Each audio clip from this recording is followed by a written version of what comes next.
Hey guys, and welcome to Little Blackbird 91. We are giving you guys the open panel conversation, the pressure to provide in 2023. This is where both the men and the women can come up here and have their say. We had a Sunday panel, which is what it was based upon, and the men expressed their vulnerability where they showed a different side of them, explaining some of the pressures that they felt having to be a provider in 2023. And that provision is not easy, and we know the cost of living is going up and up and up.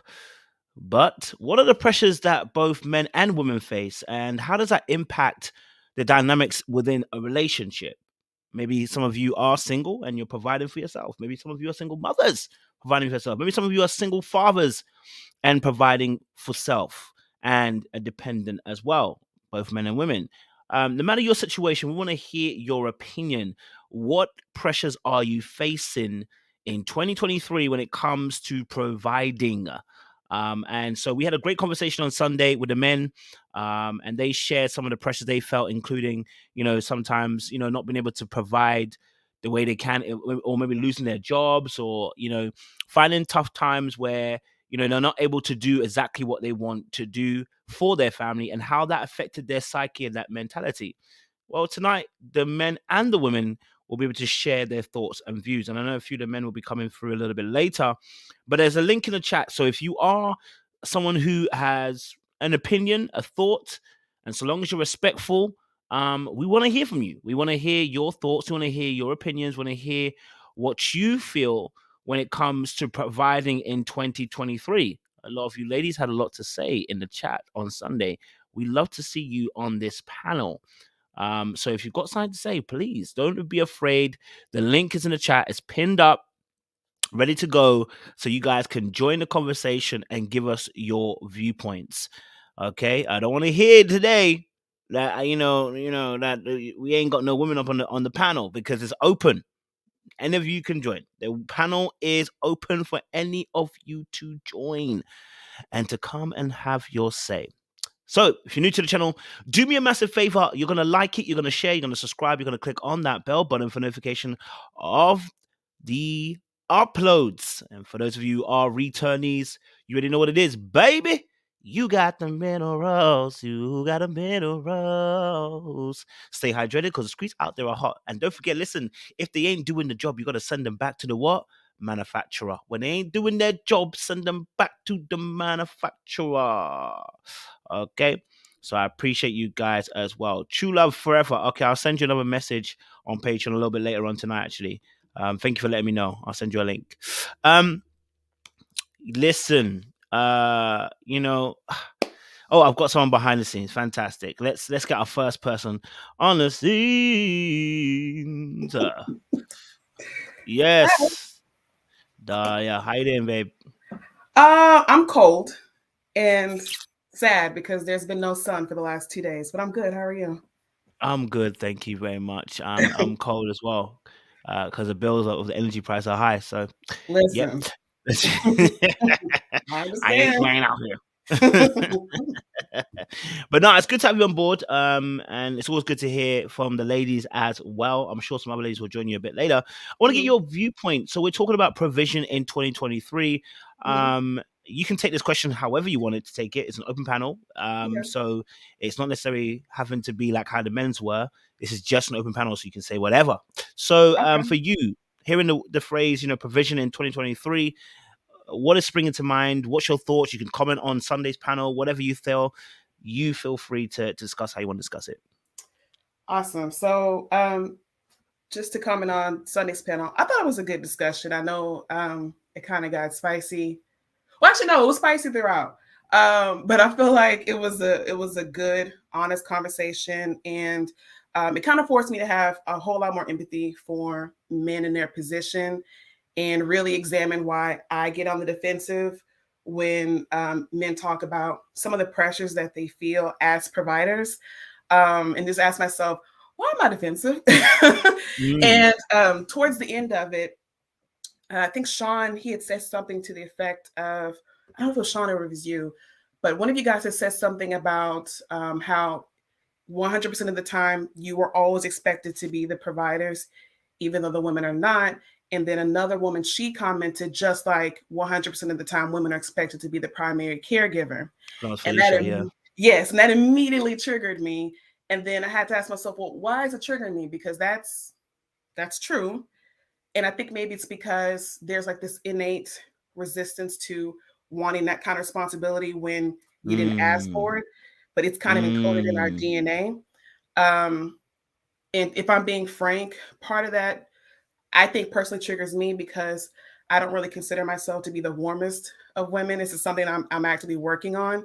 And so if God provides me, well, God allows me to have children, that's a fear of mine, is that I'm not going to be able to be that warm, caring mother that they would need, even though mm. that is expected of me as a woman. So I understand that pressure that you guys feel, because I too feel that as a woman in my expectation as a caregiver. So yeah. I love that. So I think what you've done there is a really brilliant breakdown in terms of just kind of finding that common bridge and link Mhm. to the situation. I think what you've provided there is something to make it easier also for the ladies to understand maybe where we're coming from. And actually, Mhm. when you say what you say, then I can also understand where you're coming from, because I think, you know what, that pressure to be a mother 100% of the time and to be a parent 100% of the time, right?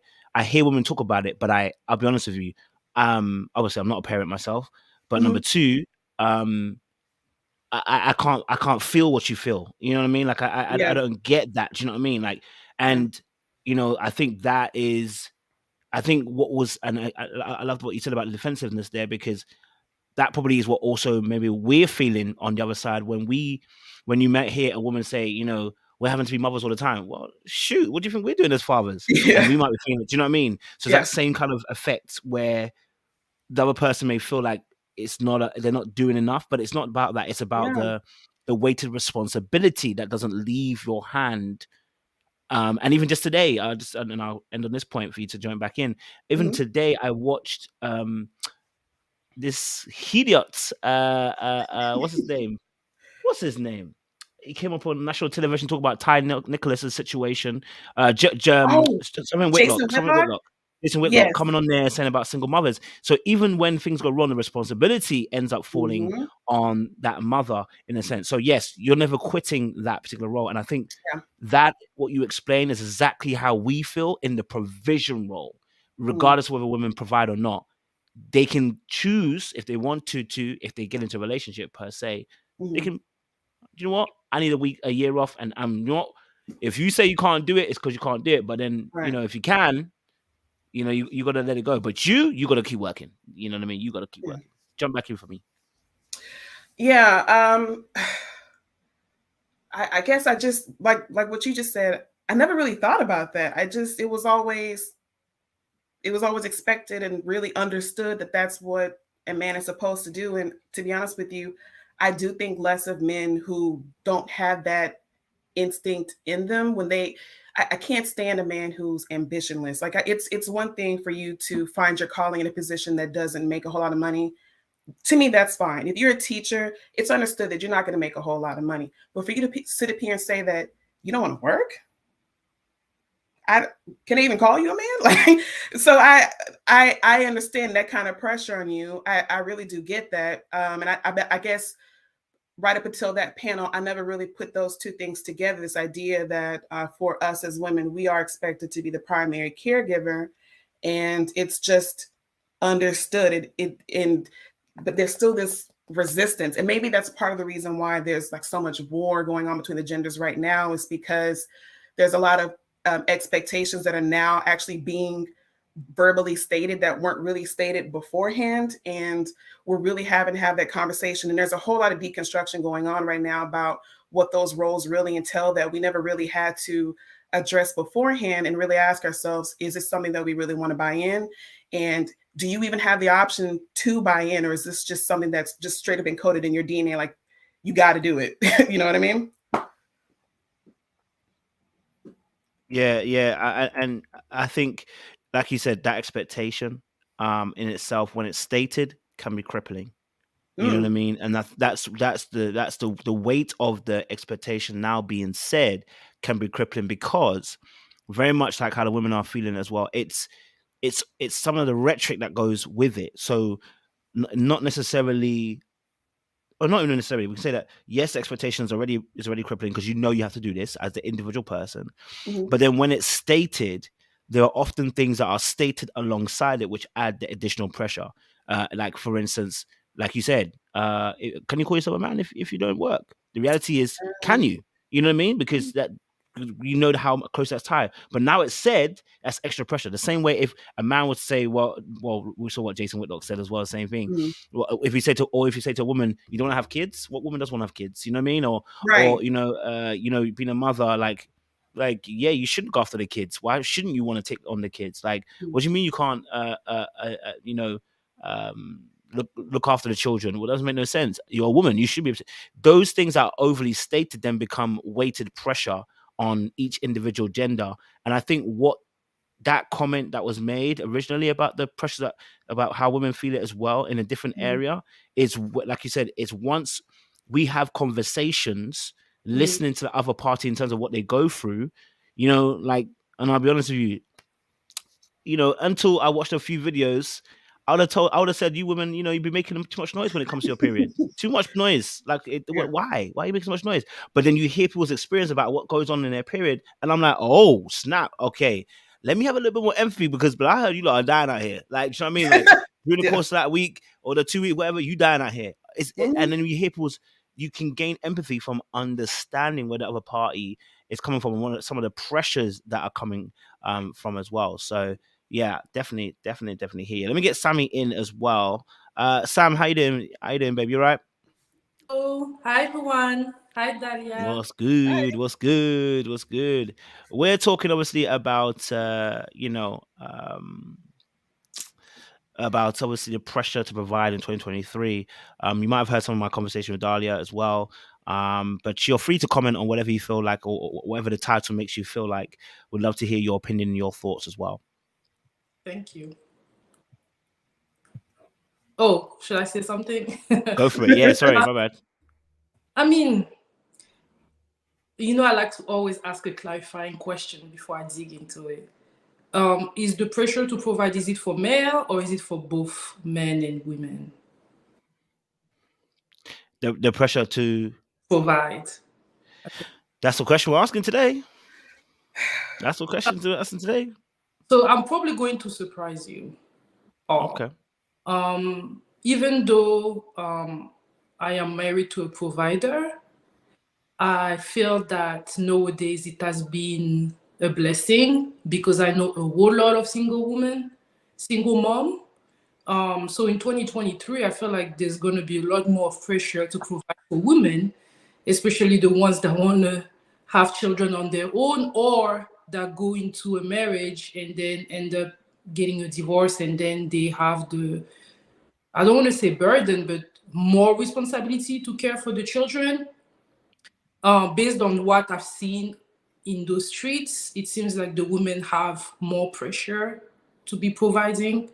But I wish that it was the opposite way, or at least I wish that it was 50-50, which I don't think that exists. But, for the sake of this conversation, I'll say 50-50. I do think that women have more pressure just because society has been set up in a way that a lot of men have been able to get away with not a lot of responsibilities, right? And honestly, I'm talking about it mostly when it comes to having children, because in today's society, most of the time, the woman is going to have priority over, guardianship of children, especially in the instance of divorces.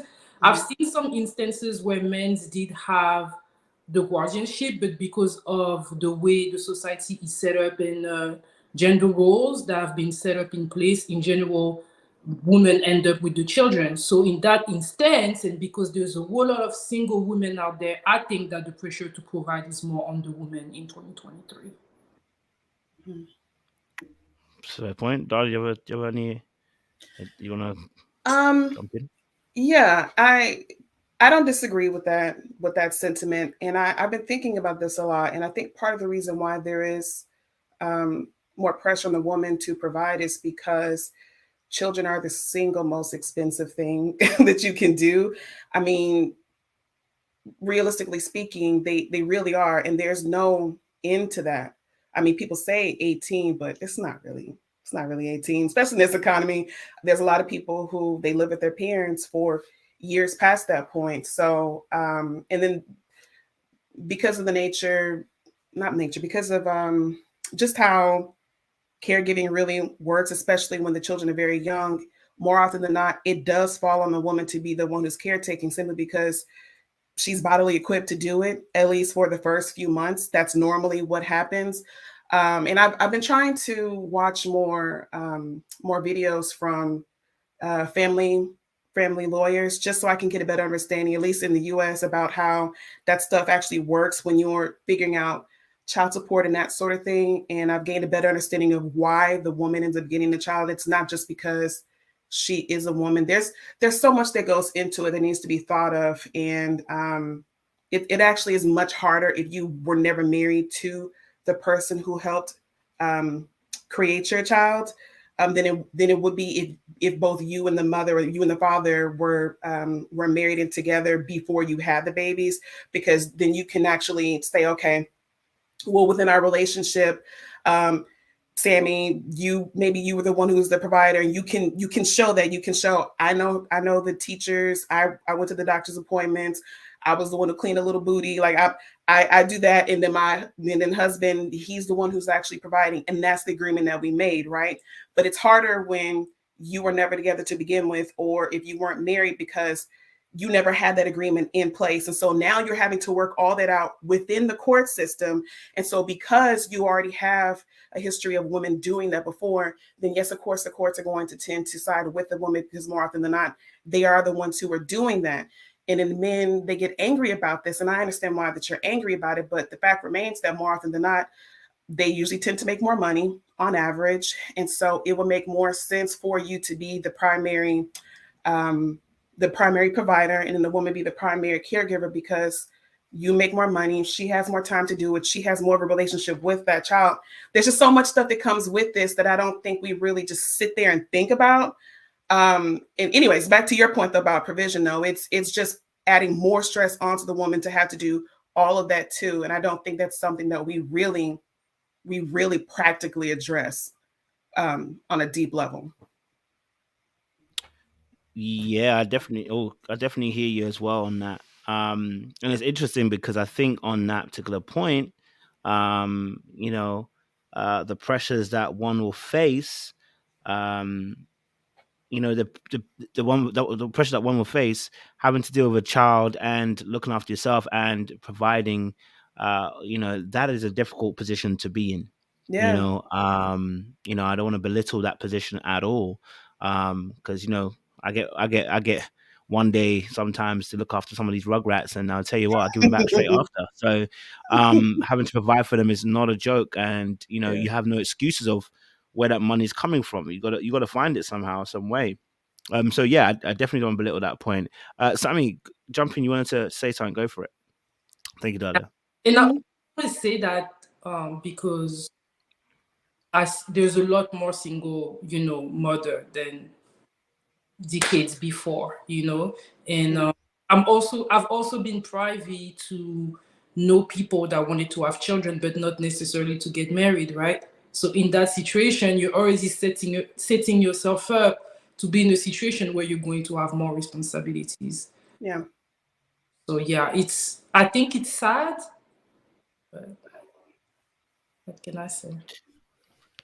And I put in the chat as well. I would love to hear anyone who's a single mother as well, or has been a single mother for a period of time, so that we can get a perspective on that as well. I think when you get into the provision role, you can see how difficult it is. The provision role is not a joke. The provision role is you have to become this fortitude for everybody else, and you have to grind and find a way to provide and supply resources, or to the people that are dependent upon you, and that can make you look like Superman, but you can feel like Clark Kent. You know what I Yeah. mean? And that's where it can become very difficult. And I think where from a man's perspective, I think where it's even interesting is, and some men will even say, and I can understand where they're coming from, which is, even if a woman is single, there's still an option that she has to exit, which is she can find marriage and find a man to pay the bills. Men don't have that option. I'm not saying that every woman will find a man and get married and he will pay their bills. What I'm saying is there's an option. Men don't have that option. There is no option like that. There is no opt-in option of. I mean, of course, you can end up finding a woman that earns more, and she can be a sugar mummy. But how many stories do we hear of that? That we don't, because it's not a normal thing. It's a rarity. The majority of times, as a man, you can't opt out of that role. And in fact, like you said, a woman will look at you and ask the question, what kind of man are you if you're not able to supply? Even if you're a single mother and you want to date somebody, you're all going to look at what? His finances. So if he can't provide, he ain't even on your radar, because now you got a dependent as well. So it's like, again, that pressure, not to say even that is even more or less. It's just a different type of pressure, like you were saying, Ron. It doesn't end. So I'm not belittling the pressure of a woman to be able to work whilst having a child. That's not what I'm talking about. I'm saying that there's a different type of pressure that seems to be, that stays there no matter what position you're in, irrespective of that. And there is no opt out. There is no try and find a, we can't find a woman to now get married to and say, I would love for you to pay the bills. We don't have that option. And that's not to say every woman has that option per se either, but it's potential to have. I don't know. What's your contribution on that for? Go for it.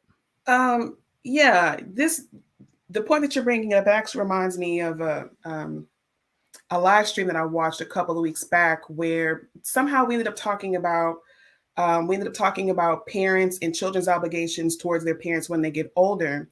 And a lot of the people there were saying that they didn't feel an obligation to take care of their parents just because their parents took care of them.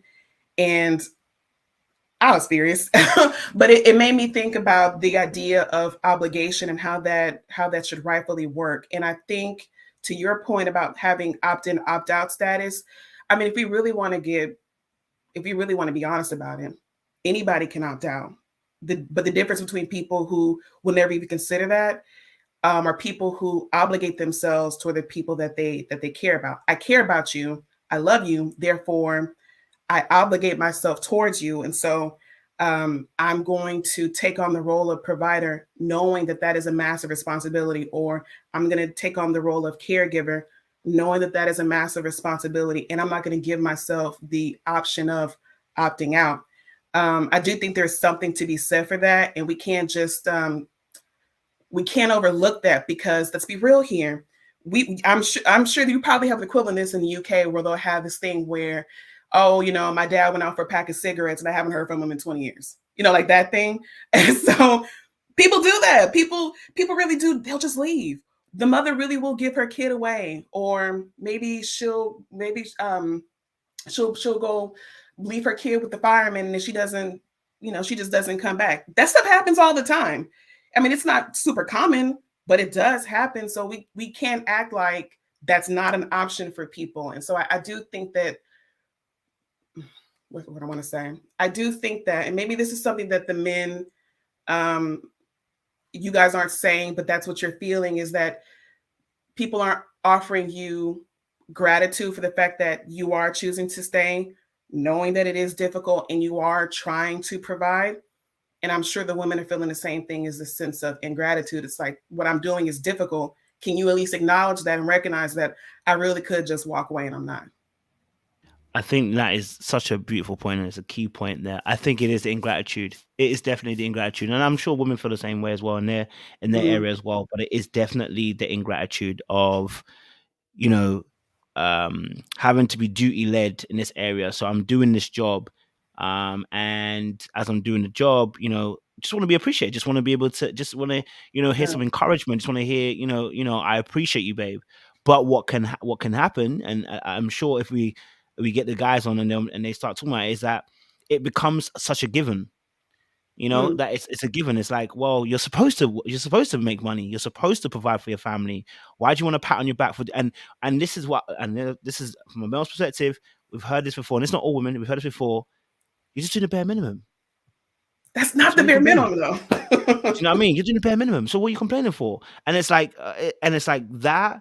And a lot of time, I'll tell you an honest truth.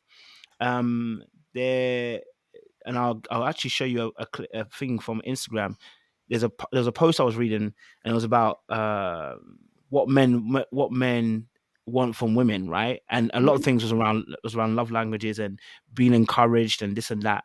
And some of the comments for the women were like, "I've done all of that and they're still left." And it's like, nah, like, as soon as we say about we see men will, and I'm talking about good men, by the way. We're not talking about the men that are trash, but us as men, we love to hear words. Number one, words of encouragement. Two, appreciation, words of affirmation for what we're doing, because it is a thankless job, in some respect, and also as well because of the daily stress of having to till the ground to receive something from it, and it softens us up when our woman will be able to appreciate us and say, "Hey, babe, I really appreciate the work that you're doing." A lot of times, men, and not just men, young boys to men, oftentimes don't get praised for anything except when they do either sports, become a sportsman. That's when they're probably going to hear the first kind of, what, we appreciate you, right? Or if he's a super academic, that's probably when he's going to be hearing, some appreciation. Other than that, if you ask any man, do you ever feel like you're underappreciated by women? You will hear so much from men saying they feel underappreciated, because women assume that is what you should do. It's bare minimum that you do this kind of stuff, right? Even like we were saying about even things like when women might say men are not gentlemen anymore. All right, I hold the door open, and you will hear a lot of men say, "I hold the door open" nowadays. They don't even say thank you. They just walk through. You know what I mean? So the ingratitude oftentimes for us as men is so painful, but because we're also men, if we complain about it, we're sassy, and we're having hissy fits. Oh, you're a man, and you complain about it, like someone saying thank you. You're sassy. You get vulnerable. You tell them how you're being vulnerable. They're not even listening anyway. they're comparing us to women. So then it's like we struggle because there's nowhere to go. You know what I mean? There's seemingly nowhere to go. And again, that's not every single man's experience. But Right. a lot of us as men, yeah, we just wanna. I'm telling you, man. Listen, ladies, you just one or two things will make us ride or die for you. You know what I mean? If I come back from work, listen, let me be honest with you. I come back from work and you come and meet me at the door, say, babe, how you doing? I appreciate you. Like, what's going on? Like, you just show that. Listen, we're gonna appreciate it. Now, I may not need you all over me for the next hour or so, but the fact that you grip me at the door, you say, babe, how you doing? What can I do for you? Do you want to run a bath or something? Da-da-da. And someone might say, well, I gotta do that in 2023. Y'all niggas ain't shit. All right, but I'm saying, like, do you understand? We wanna feel appreciated. You understand? Yeah, we want to feel appreciated. But yeah, so your point is an amazing point. I'm gonna come back to you, Dahlia. Sammy, welcome. I say welcome, but you've obviously been here already. But I want to get your viewpoint on what we've just been speaking about. We've just been talking about the fact that hey, Wid, that's good seeing you. We've just been talking about the fact that I love the hair. That this gratitude. I don't know if you can touch on that a little bit as well. You can take it for men or women if you want, either side. But gratitude, talk to me. I 100% agree with you and Dalia on that. I think that gratitude is very, very, very important. I feel like the same way I would like for somebody to recognize when I do something right and tell me, I think that the person also deserves that. So yeah, I do agree. I don't really have much to add to it because it was all so well said. Appreciate it. Sean, what you good to have you on here, bro. Yeah, talk to me. What you saying, bro? I don't know what you heard if you heard some of the conversation, so yeah, let's go. I came in a little behind, but what's is it who has it worse? Is that what the conversation is Necessarily, about? not necessarily right now. What we're talking about is the pressure to provide, and then I think Dahlia took it to a really good place where she spoke about the ingratitude that people feel, or feeling like they've been taken, been taken for granted in a sense, right? But yes, overall conversation is the pressure to provide in 2023. You can give a male perspective if you want, whatever you feel in terms of the title. Give us your opening thoughts. It's still the opening grandeur of the conversation, if you want to call it that. Sure. I mean, I think we exhausted that on Sunday, so I won't belabor the point around pressure and providing. What I will say is I think that sometimes perhaps it's harder for one side to hear from the other, especially because sometimes we come to these discussions with our own preconceived notions, and then the minute someone says one thing or another, it kind of triggers a reaction. And I think that's where it's hard. I will say in the last instance, it was hard for some of the ladies to hear what message was being shared because they walked with their own preconceived notions. And I think, what makes for better and more healthy communication amongst us is when we truly hear and we listen to understand. I think that is so much, that's a better way to approach it. But when we come in with an idea of what we think the person is saying, or when we have our own, issues that still probably haven't been worked out, then we bring that energy to the conversation. And I think that's what kind of throws things off, because truth be told, women definitely have pressures and providing that they deal with, whether it's single mothers or women that just are single, or women that are in marriages, right? It's definitely different. And I don't think we should ever try to make ourselves the same. And I think that's the part that kind of, sometimes we just need to understand men and women are different. Like, I'm a man and these are beautiful ladies all around me, right? Like, and you're different. And that's great, because together our differences make for a great relationship. Like, I don't need to be competing with you and you don't need to be competing with me. And if you say, hey, listen, Sean, as a woman, this is what I'm going through, I just need to listen. Like, there's no sense of me inserting myself. Well, listen, man, this is what I go through, and you don't know, and the women I've had to deal with don't know, but that's not you. You're telling me. So I think that approach helps us to better have more healthy dialogue with each other. My thoughts. Appreciate it. Winter, welcome. How you doing? I'm doing well. I feel like I came in on the tail end of the conversation. So I'm like, I was watching and listening earlier. So I'm like, what is the foundation of the conversation? I heard about the appreciation piece and men not necessarily feeling like women do a good job, or maybe today's woman may complain about, things that may make a man feel appreciated or special. I think it's kind of sad that we even have to talk about this, because I think that at the root of love is sacrifice. And no matter how much we do or don't want to do, when it comes to loving your partner, there are some things that you may not necessarily want to do, but will do because you love them. And I think that goes both ways. There are ways that women like to be appreciated. There are ways that men like to be appreciated. I think we fall short when we view things selfishly, because the goal in love is to love your partner, not necessarily to just focus on loving yourself. So I always wonder about this conversation, because it's a partnership, right? It's we're in this together. And if, in case no one has checked the state of our economy, the world is really hard right now. And I think we are not always so realistic with the state of our world as it relates to our partners. It just may be a really tough time. And I just can't imagine turning my back on someone I care about because I want to hold true to this traditional thought process of, oh, he's supposed to provide, or he's supposed to do this, and I'm a queen and I should be treated like this or that. It just really doesn't speak to humanity, and it doesn't speak to love. So that's my initial thoughts until I get a feel for where we are in the conversation. But certainly, I just wish we would love better. We don't do a good job of that. I appreciate it. Thank you, Winner. Let me throw a bomb in there then. Let me throw the bomb in there.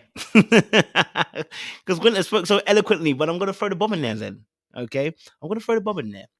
So you said, obviously, we need to do a better job of loving one another and appreciating each other. And I agree with that 100%. But some men may say, this is me just saying, some men may say, it's not me personally, because I'm not married, so I can't say it. But some men may say that just because I'm 50-50 doesn't mean I shouldn't get the appreciation and the gratitude.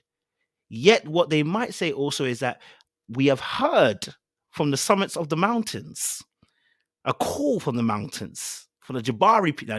But if they've heard some dissension, especially if you've been on this internet, that how can you, number one, call yourself a provider if you're 50-50? And number two, how, you're kind of doing the bare minimum if you're 50-50 in a sense. You know what I mean? So I want to throw that to you, Winter, when you hear that, because, we have heard that a few times. I'm going to be honest with you. A lot, a few us men have heard that. You 50-50. Are you really doing your job? You know what I mean? Like, you're asking for gratitude. Can you really be asking that when I'm doing the same thing as you? You know what I mean? Like, you know what I mean? Go for it, Winner. Oh, goodness. I threw that bomb in there. I'm here for the bomb, because is the measure of a man his contribution or his character? And I still wrestle, because there's a lack of awareness when it comes to this whole provider conversation. I take issue with women who want to lean heavy on the feminism, in addition to leaning heavy on the traditional, because you can't have it both ways. At some point, either we're going to be partners and we're going to figure out what works best for our relationship and let that be our barometer, and not compare ourselves to societal norms and what we think our girlfriend is doing and how we'll look if our man is doing 50. Like, it does not matter what works for your household. I do believe there is something to be said for a man who takes ownership in leading and takes ownership and doing his best to contribute and provide. But I tell women this all the time. Some of my greatest grievances with men have been men of means. And I don't think that conversation is discussed enough. Some of my greatest grievances, some of my greatest griefs and difficulty in relationships have come with men who have had a lot of money. And so let's not pretend like money somehow trumps character and integrity. It does not. And so I believe that it's a conversation that, yeah, we argue about all the time. But, you know, I'm a believer, so I'm going to default to the Bible, you know, just because that's who I am. Respect was never conditional on a man's contribution. It is something that we are expected and required to do regardless, much like the requirement of a man to love his wife. It's not conditional. It's not a suggestion. It is love your wife as Christ loved himself. Respect your husband. It's not a suggestion. Respect him. That means when he's up, when he's down, he deserves your respect. When you're up, when you're down, because let's newsflash, women, we're not perfect. We don't have it all together. Our moods aren't all that great. The time of the month can be treacherous. When we have kids and go through those hormonal changes, listen, it's a jungle out there. It's what it is. And I think it's the conversation that we can be very one-sided. I just had this discussion last night, actually, and we don't ever really want to talk about how, yeah, there's a level of women that are prepared for marriage, but there's a lot of women who talk about marriage but aren't truly prepared to be a wife. And a wife comes with sacrifice. A wife comes with understanding what it takes to run your household, what it means to support your man. Holding your man down does not mean be a doormat. Holding your man down means holding him to the responsibility of being a man, but that may mean you're having to encourage. I dropped out of school at 19. Let me just tell y'all this, and then I'm going to be quiet. This is a soapbox for me because it really drives me No. We don't bonkers. want you to be quiet, Winter. Please. I'm serious. I got married at 19 years old. My ex-husband and I both were in college. He had a NCAA scholarship. The rules stated that he could not work full-time and hold that scholarship. So it made more sense for him to stay in school because at the very least we knew whether he went to the NFL or not, he would at least get a college degree, which meant at some point we would have stability.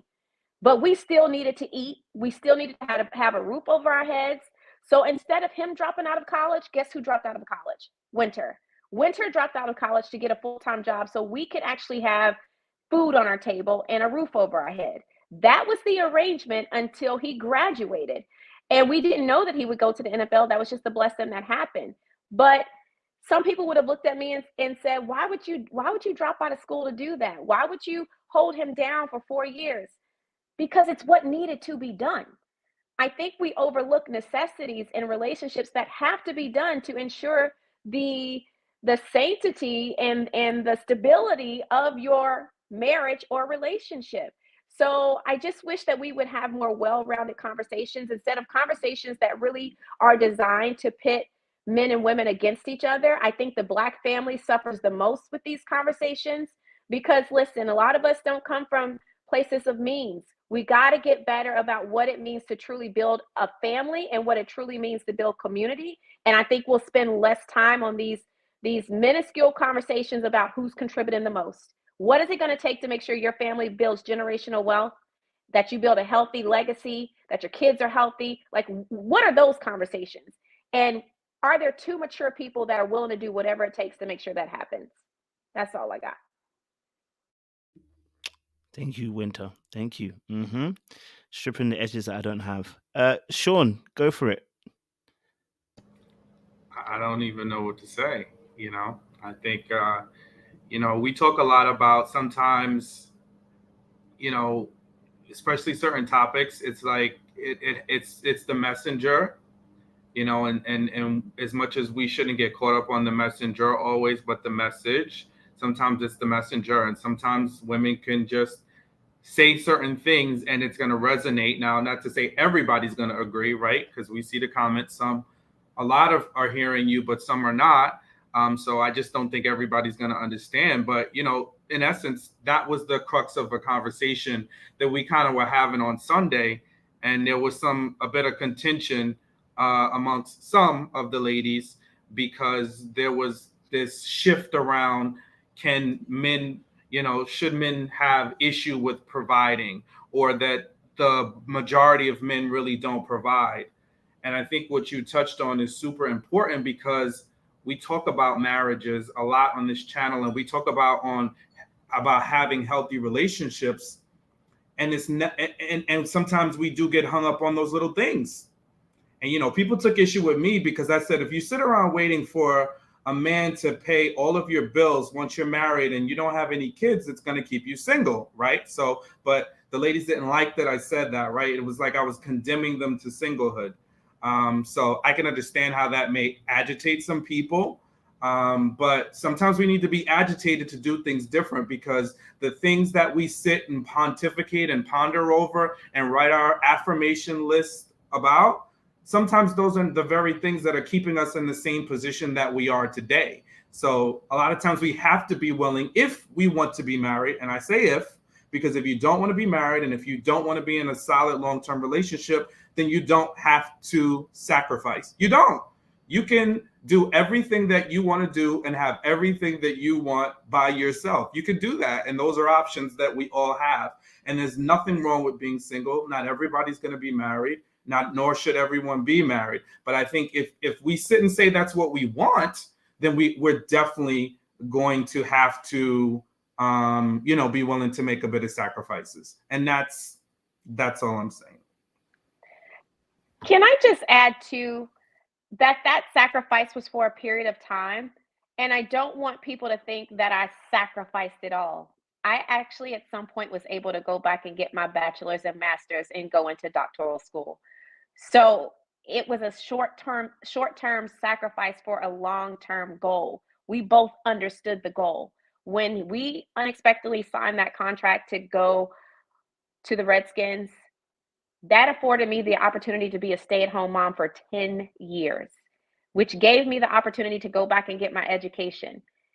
It was worth the sacrifice. Yes, marriage is about sacrifice sometimes. It may mean that you give up something, but I think these are conversations you should have.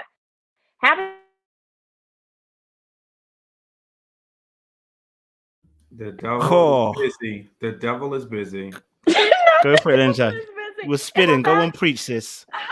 But it was a short-term sacrifice for a long-term achievement, like a long-term goal. Like we got there. I got there. I'm very happy with the sacrifice that I made because it set us up for success. Somebody had to do it. And I think we missed the part of it's about working together. It's partnership. It's so unfair. I feel I love a good provider, y'all. Please hear me. I love the bags and things. I love being flued out. Hear me when I say this. It's beautiful. But at the same time, can I put that level of financial burden on a man who may have a master's degree but is a school teacher? I really want us to think about this. Is he any less of a man because he can't control that the government only pays teachers 30, 40, 50 grand a year? It may be that his goal is to be debt-free and get away from under his student loans, but he can't do the things that maybe a man that makes $1 million a year does. Is he any less? And I think we really have to just be better about that. It's the same grief I give men who say they can't date single mothers. There's some great women out there that have kids. Circumstances may have put them in that position. I feel like I'm a heck of a catch with 4 kids in tow. Still a catch. Still got options. I mean, seriously, I think we just make dating so much more harder than it has to be because of all of these rules on what we want and don't want. I'm not saying don't have standards and goals, but I just feel like when it comes to be realistic and mature about the state of our economy, the state of our world, and how adulthood really works. And sometimes life just be lifing, and you have to create the space for that. 2 mature people should be able to navigate when life lifes. Can I go jump in on that? Okay. So you made a great point, and this is actually something that I wrote in my comment about winter. When you, Kojo, when you did your video on Passport Bros and talking about how, you know, their strategy was to go to a different country where they were better able to provide. I wrote in my comment that I felt like we needed to have like a come to Jesus conversation in our community about What are we willing to sacrifice in order to have the kind of lifestyle that we want? And that was really more so about, especially for women who said that they want to be a stay-at-home mom, which is something that I would like to do down the line, is the understanding that if I was to marry somebody like what Winter's talking about, with somebody who maybe is a civil servant or has a job that's a calling, but it's not like it's not a high earning position. Like there's never going to be a point where as a teacher, they just have like this endless amount of income that's going to be rolling in. It's not going to happen. Well, then it's like, okay, if I really want to be a stay-at-home mom, if that is the most important thing to me, if that's what I value, then sacrifices have to be made. Maybe for a period of time while my children are young, right up until they get to elementary school or maybe even middle school, that means that, we're not doing vacations. Maybe we're not, there's going to be certain things that we're going to have to cut out in order for me to be able to have the ability to stay at home with the kids. And this is something that I'm still thinking about, to be honest with you. It's a working thought process for me, but I do think that's something that needs to be discussed fully and really thought through. And I don't think it's something that you can just completely take off of the shelf, to Winter's point. And I do think that she also brought up a good point about really thinking through, you don't have to just do it the way it's always been done as far as the family situation is concerned. My father, for a period of time, he was a stay-at-home dad.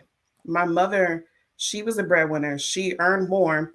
He always worked, but the way that his position, his job setup was completely flexible. So he was able to create his own schedule. And while my youngest brother and sister were very young, he had them the whole time. He was the one who took them to doctor's appointments. He handled cooking and the cleaning. He did all of that while maintaining a job. And my mom worked the entire time. So, and he was also the head of household. Like she deferred to him when it came to major life decisions about if we were going to move, where we were going to move, what the budget is going to look like, the overall vision and plan for the family. So I want people to really not be so boxed in on what it's supposed to look like, because that's all you've ever seen. It can be different depending on what your family situation needs to look like. So. Appreciate Dahlia. Appreciate Haitian Empress. Good to have you on board. We're talking obviously provision in 2023. And we're just kind of asking the kind of pressures people are facing. Maybe from a woman perspective, you can give us a little bit of an idea in terms of the pressures that a woman could be facing in terms of being a provider. And we can get an angle there. Or if you've heard part of the conversation, you want to add your 2 pence and commentary, by all means, go ahead. We'd love to hear from your perspective. So, Haitian Princess, when you're ready, Empress, when you're ready, let us know, and we'll love to hear from you.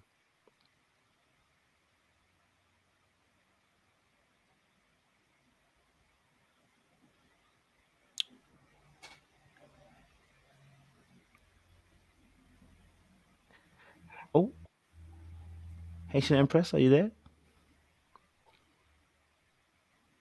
Mm-hmm. Oh, you got to open your mic. Sorry, you got to open your mic. There we go. Let me do it for you. Sorry about that. Go for it. Good evening. Can you hear me? Yes, we can hear you, babe. Okay, hi. Nice to meet everybody. It's really a pleasure. So please bear with me. It is my first. No worries. Thank you so much. Well, naturally, I missed a lot of the conversation tonight because I'm unfortunately on the call, and I know that you went and covered like many different aspects. When it comes to providing, I view providing in many different ways. I think it's multi-layered. There's not a singular view or a singular way to look at providing. Like, for instance, if one's single, I view it more as taking care of than providing, because, having the ability to take care of self is one thing that I think each and every one of us have to understand. When you throw independent, whether or not they are younger or older than you, because I strongly believe in the way I was raised, that by having parents who took great care of me, I also have a responsibility towards them. So I have an aspect of providing towards them, and I've also an aspect of providing towards people that can be viewed as dependent. I do not necessarily feel, and I think that that's where Sunday there were some divergence of opinion, was about the concept of providing, the pressures that come with it, and how do we truly define a provider. One thing that I liked when the conversation was shifting is clearly stating that providing was not solely monetary. I personally was raised in a household where providing was multi-layered, was emotional, was religious, was psychological, educational. All those things came into account. I stated also on Sunday that, for instance, my parents made certain decisions when it came to having their children and being there for them. At one point, my mom was with my older sister, and my father and my mother shared the stay at home duties when I came along. So, again, due to those different like family dynamics, my view of the world and my view of providing may be somewhat different than others. When we have the conversation, and that's where I think the point of contention happened to come, Mr. Kojo, who was, it was very interesting. It is that how do we define a provider? First of all, I think that we have to be clear when we start those conversations as to what do we define as providers. We were talking often about, is it 100%? Is it 60? Is it 50? Some of the women, including myself in the chat, were viewing like when we start talking about 50%, it's contributing. If you, as a man, because Coach Joe, you mentioned many times that you view men as having a role of leadership, and therefore they seem to have a greater responsibility in this role of providing. I do not disagree with it, but if you have that particular mindset, you need to define for yourself what this quote unquote percentage of providing will be so that you properly prepare yourself in that negotiation that you're going to have with your mate as to, is that an acceptable level? Is it going to be 60-40, which would make you, lie and share, like Sean was explaining in his own union, that he didn't know how to necessarily quantify it, but he was contributing far more than his wife. It is not that you were not considered a provider, Sean, but I think that those things have to be defined. I feel that we're trying to have conversation where we want to say, provider seems to be this blanket statement, but when you are in a partnership or in a union, when you're both doing the same, and we have to take into account that there's also a gender gap that I think often is being overlooked, especially when you're in a traditional dynamic where a man makes more money than a woman and then comes with a mindset of 50-50. Man should not have the audacity to call himself a provider. Does that make sense? The way I am explaining this and my views. For a single person, I find that there's an aspect of providing that I view more as taking care of. Providing, I view it when you really have to take care of people and you have a clear definition of the I don't want to call it burden, but the responsibility that you undertake in order to maintain a household or the well-being of those people that you love. And that needs to be defined, and you need to prepare yourself to be able to deliver. Things happen. Some of us, we lose jobs, and we all lose jobs in many different circumstances. But when somebody has a provider mindset, remember that providing also means to have a vision, to plan. That person shouldn't live only for the day. There needs to be future or emergencies or issues that can arise and a certain level of preparation that also comes with it. So, all those things, they can be negotiated between mates, but we shouldn't brush with a single stroke what provider is.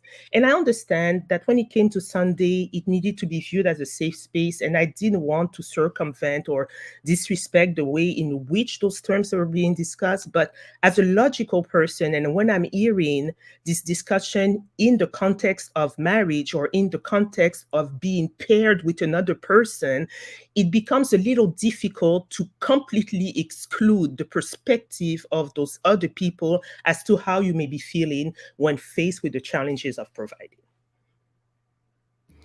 I appreciate that, Haitian Empress. So thank you so much for that. I'll try and address some of your points in the conversation and the points you made. Number one, the conversation was the mindset of a man and the pressure to provide in 2023.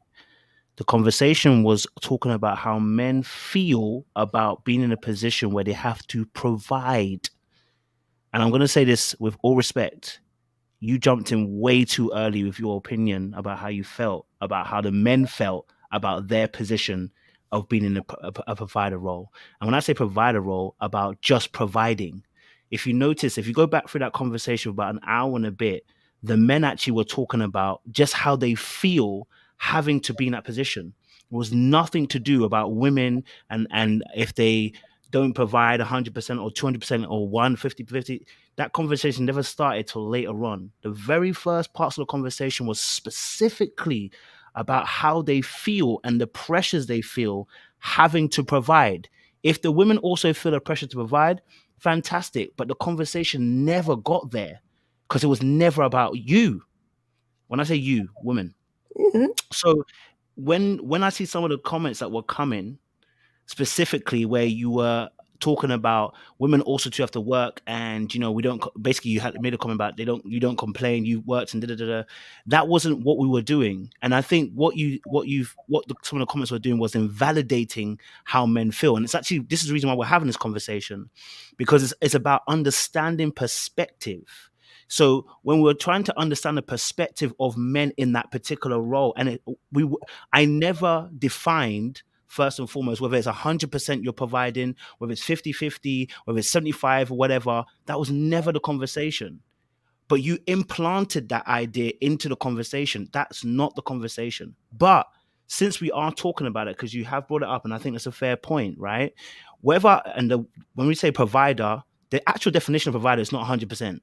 The definition of provider is you provide something. So whether you are a sole provider, whether you're a joint provider, you're providing something. What is the pressure you feel in that role? Notice that if you go back through that conversation, it was never about you being a sole provider and the woman doesn't work and the woman doesn't do this, and the woman doesn't do that. We never mentioned anything like that. Right. So we never mentioned. Go back and watch it, listen to. We never mentioned about. We were talking about. I rewatched it. I rewatched it all. Fantastic. If you watched it, then you'll know for about an hour and a bit, it's only about how men feel.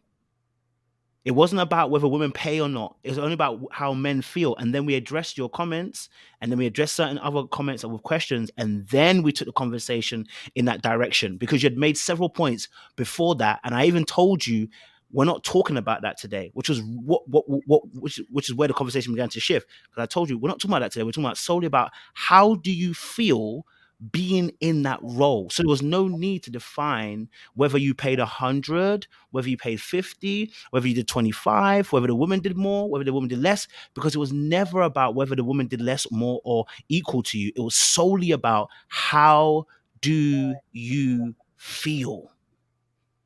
And I understand, but you have to realize that when there is a conversation such as this one, and you have been hosting this show for a while, the chat and the panel are not always necessarily in alignment. There are discussions that takes place in the chat, and there's discussion that takes place in the panel. So sometimes that's why I was asking, please put it in context, because when you're responding to a comment that is made in the chat, it doesn't necessarily pertain to exactly what is being discussed in the panel. And there was a very specific discussion happening in the chat that was introduced by a man. I will say there were two things that happened, because I don't like to make excuses, but context is extremely important, especially when, many things can happen simultaneously and you're trying to pick and follow, because you're very right. When it came to the panel, the discussion was focused very much on your feelings, very much on your definition of how you felt towards your partner, how your partner looked at you when she felt that perhaps your level of providing may have been in question, like for instance, in the case of when somebody lost a job. This was very clear in terms of the panel, but that's not necessarily what was happening in the chat. So there needs to be distinction. So when a comment is isolated but that comment does not necessarily pertain to the main discussion because,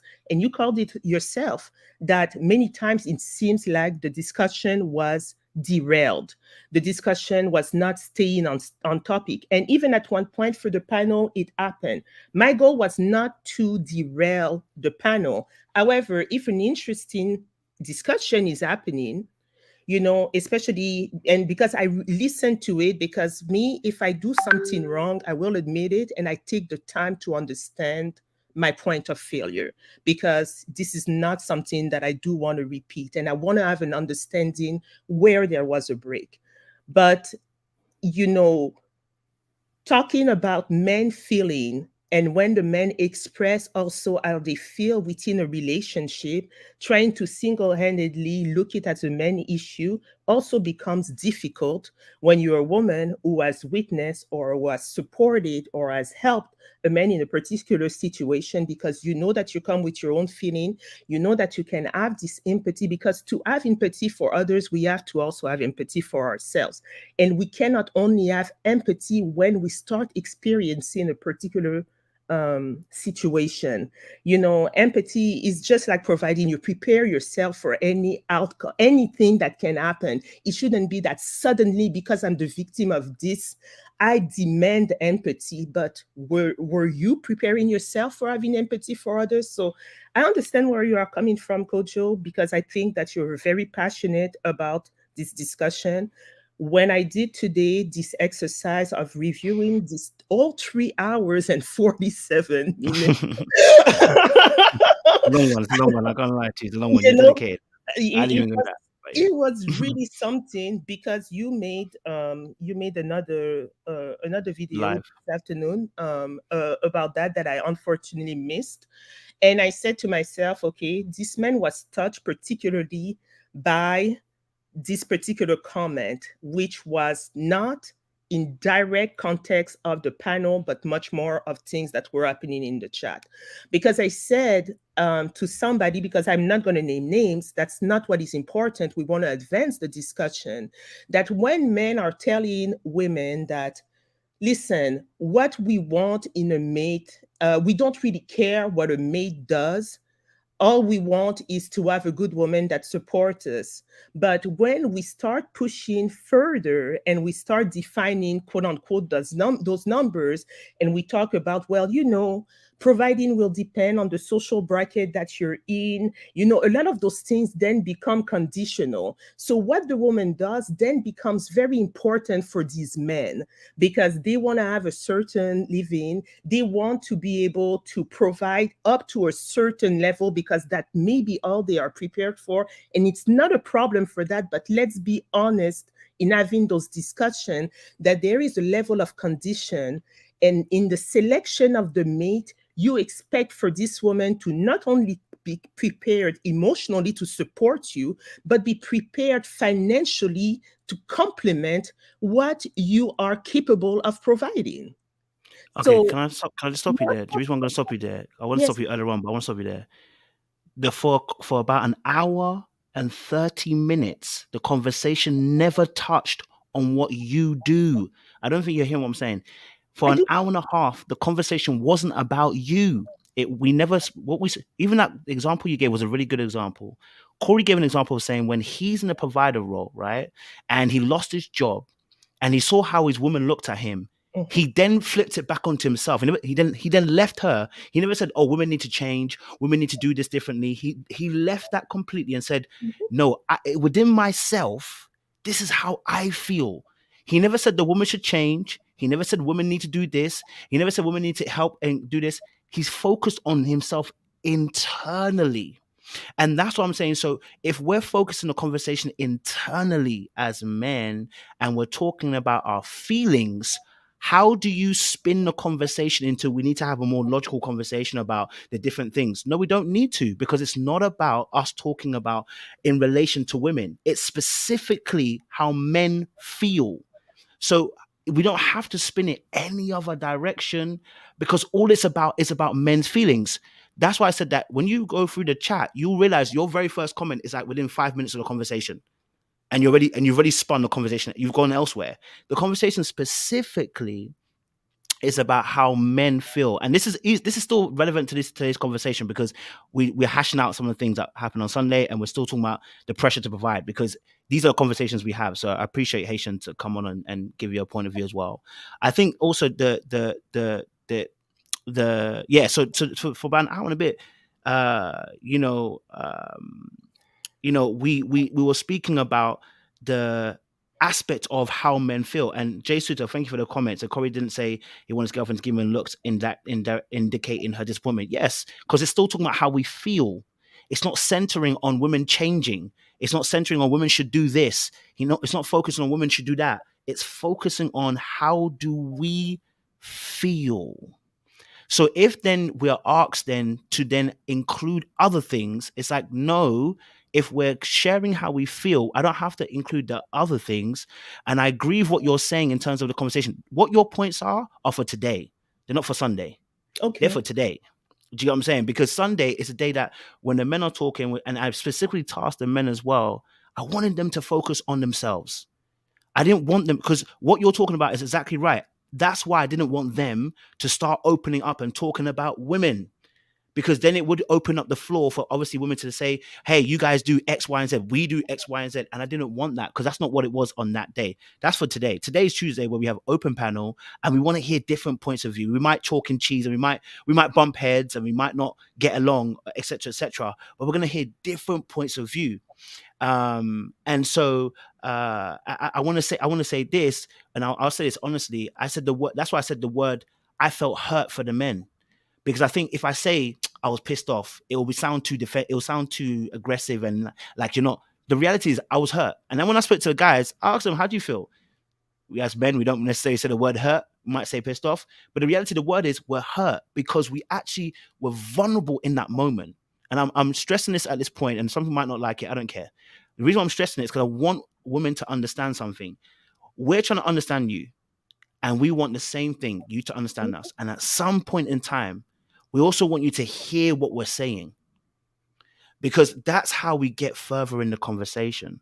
I'm understanding your point and saying, I think your conversational point is for today, because then we have that let go back and forth, giving point of view. But Sunday was a day for just listening to the conversation and hearing what we're feeling. The feeling was nothing to do with women. I made sure they didn't say that. I made sure they stayed focused on just how they feel. So the points that you made, I hear you, but that was what I was saying. Do you know what I mean? So I just wanted to clarify that aspect of it. Do you know what I mean? Because it felt like, and I'll be honest with you, for me, it felt like you were just kind of going at us. And I was like, how can you go at us when we're just sharing our feelings about not you, but how we feel about the role, not women, how we feel about the role. So your question about, well, women also provide too, that's got nothing to do with how I feel. Because I'm not talking about you and how you feel. I'm talking about me as a role. That's the question I asked, but it was put in a different context, because I'm very big on being accurate. I choose carefully the words that I use, because I believe in effective communication. And when I make a message, I stand by it. You're very right. Maybe it was not suited for the conversation on Sunday, which should have been perhaps solely centered on men's emotion. But as I said, you have to make the difference sometimes when a conversation is spun in a chat and a comment is isolated and put in context of the panel. And you're very right. There were some things, because I actually came in like almost 30 minutes into it. And when I listened today and I heard you at the beginning, and you spoke of what happened to you that week and what prompted you to make that video, to make that stream, it really, I will say, from humane standpoint, it really changed the narrative automatically, even in the way I was listening to the stream, because that's why I try to really come in time, but sometimes you miss certain things. And contextually, I did miss that beginning, because the beginning when you were alone before the man came was really spoke to something that seemed to have touched you very, very deeply and made you question a lot of things. And I have to admit, like, as a person, as a human being, as a person that is not indifferent to other people's suffering and other people's plight, it changes things. But I never want to derail like a conversation. I appreciate tonight having this really opportunity, because I'm not a person who does anything that is online and things like that. But I think that there is so much value to those type of discussion, because you're very right. As men and women, we have to understand each other at a deeper level. I don't want to be in because myself, in my own relationship, I strive to be understood. Therefore, I work very hard to understand other people, because understanding is the key to healthy relationship. It is not about, I don't really care about being right. I care about doing what is right. Those are fundamental principles by which I live in my everyday life. I do a lot of introspection for that reason. I didn't want to come here in any kind of defensive manner. However, I would always remain factual, because, one thing that I would say, we have to also remember, because you are a host of a show that has, I think, a significant platform. You don't know that the majority of your audience is made of women versus men. You're having a conversation about men.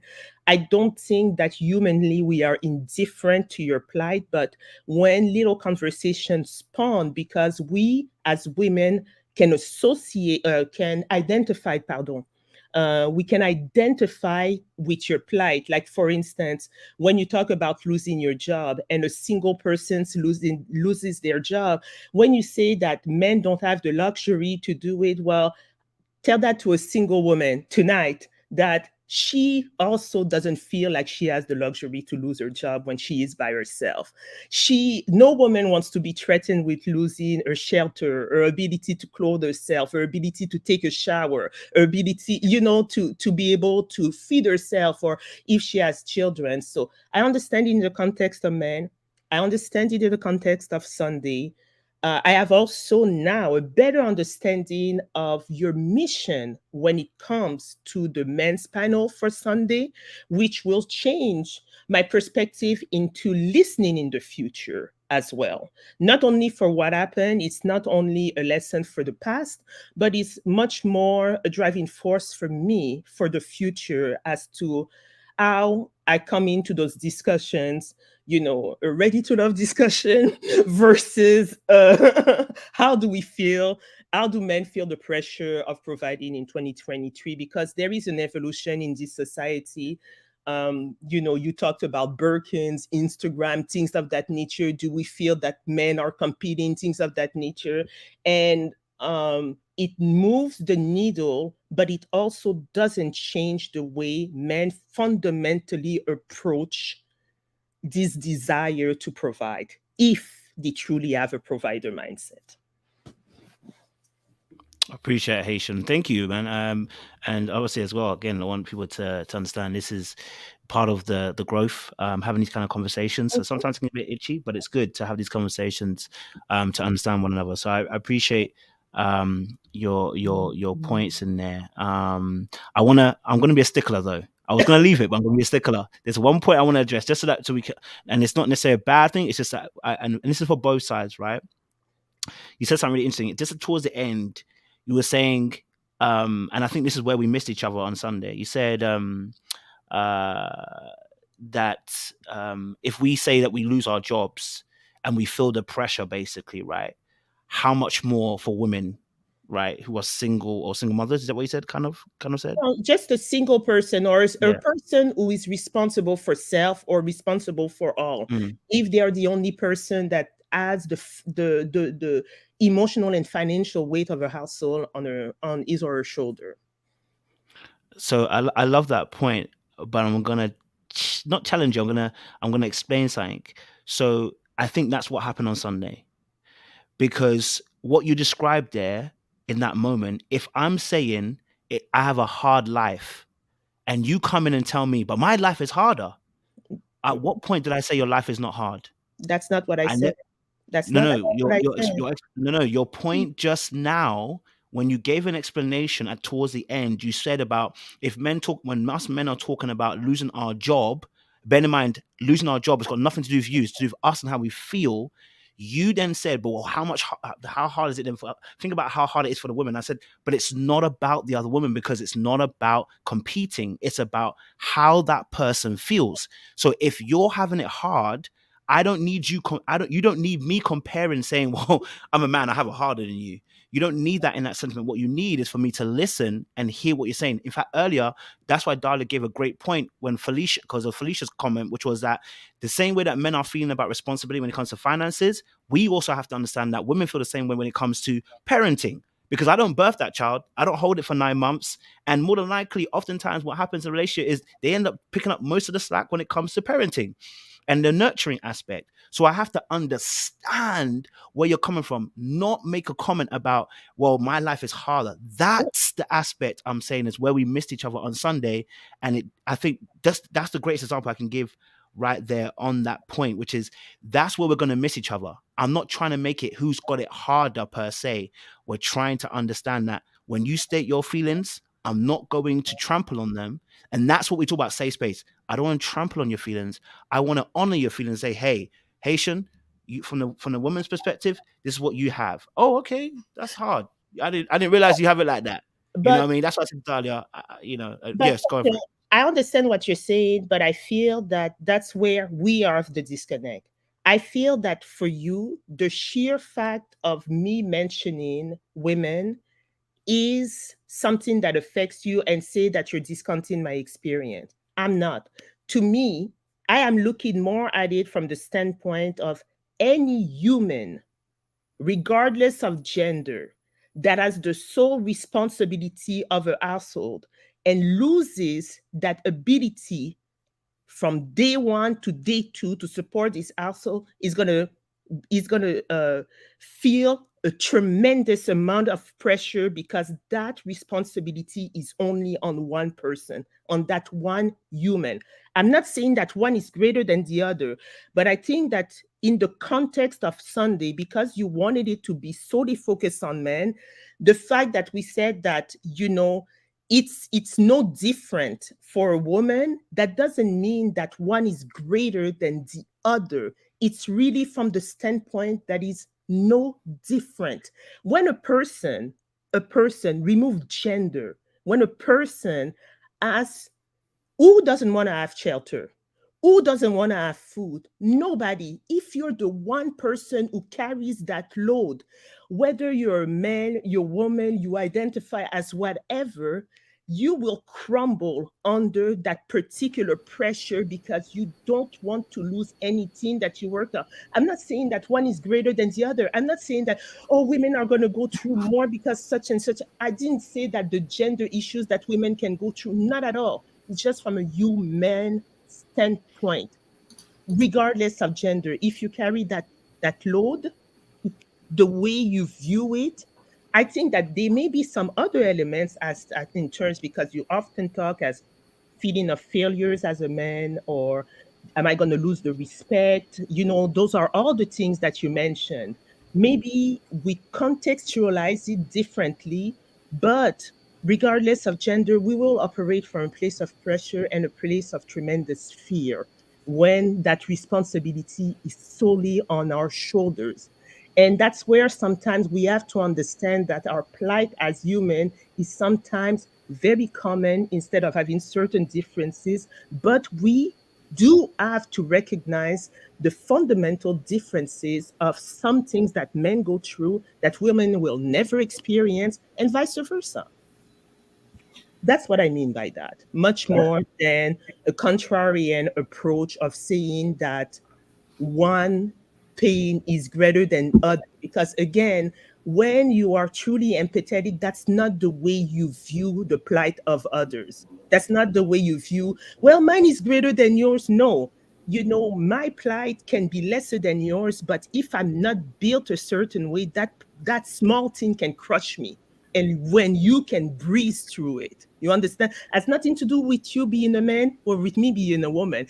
You may go through something that for me, I say the way I prepare myself, I don't view it as a significant challenge, but it crushes you. You're debilitated. You can't function. You can't think. You're sweating. You don't know what to do. empathy is not a question of comparison and measure. I'm very in agreement with you, but don't think that every time somebody just simply introduce a comparison means that there is a level that is also associated with it, because that's not the point.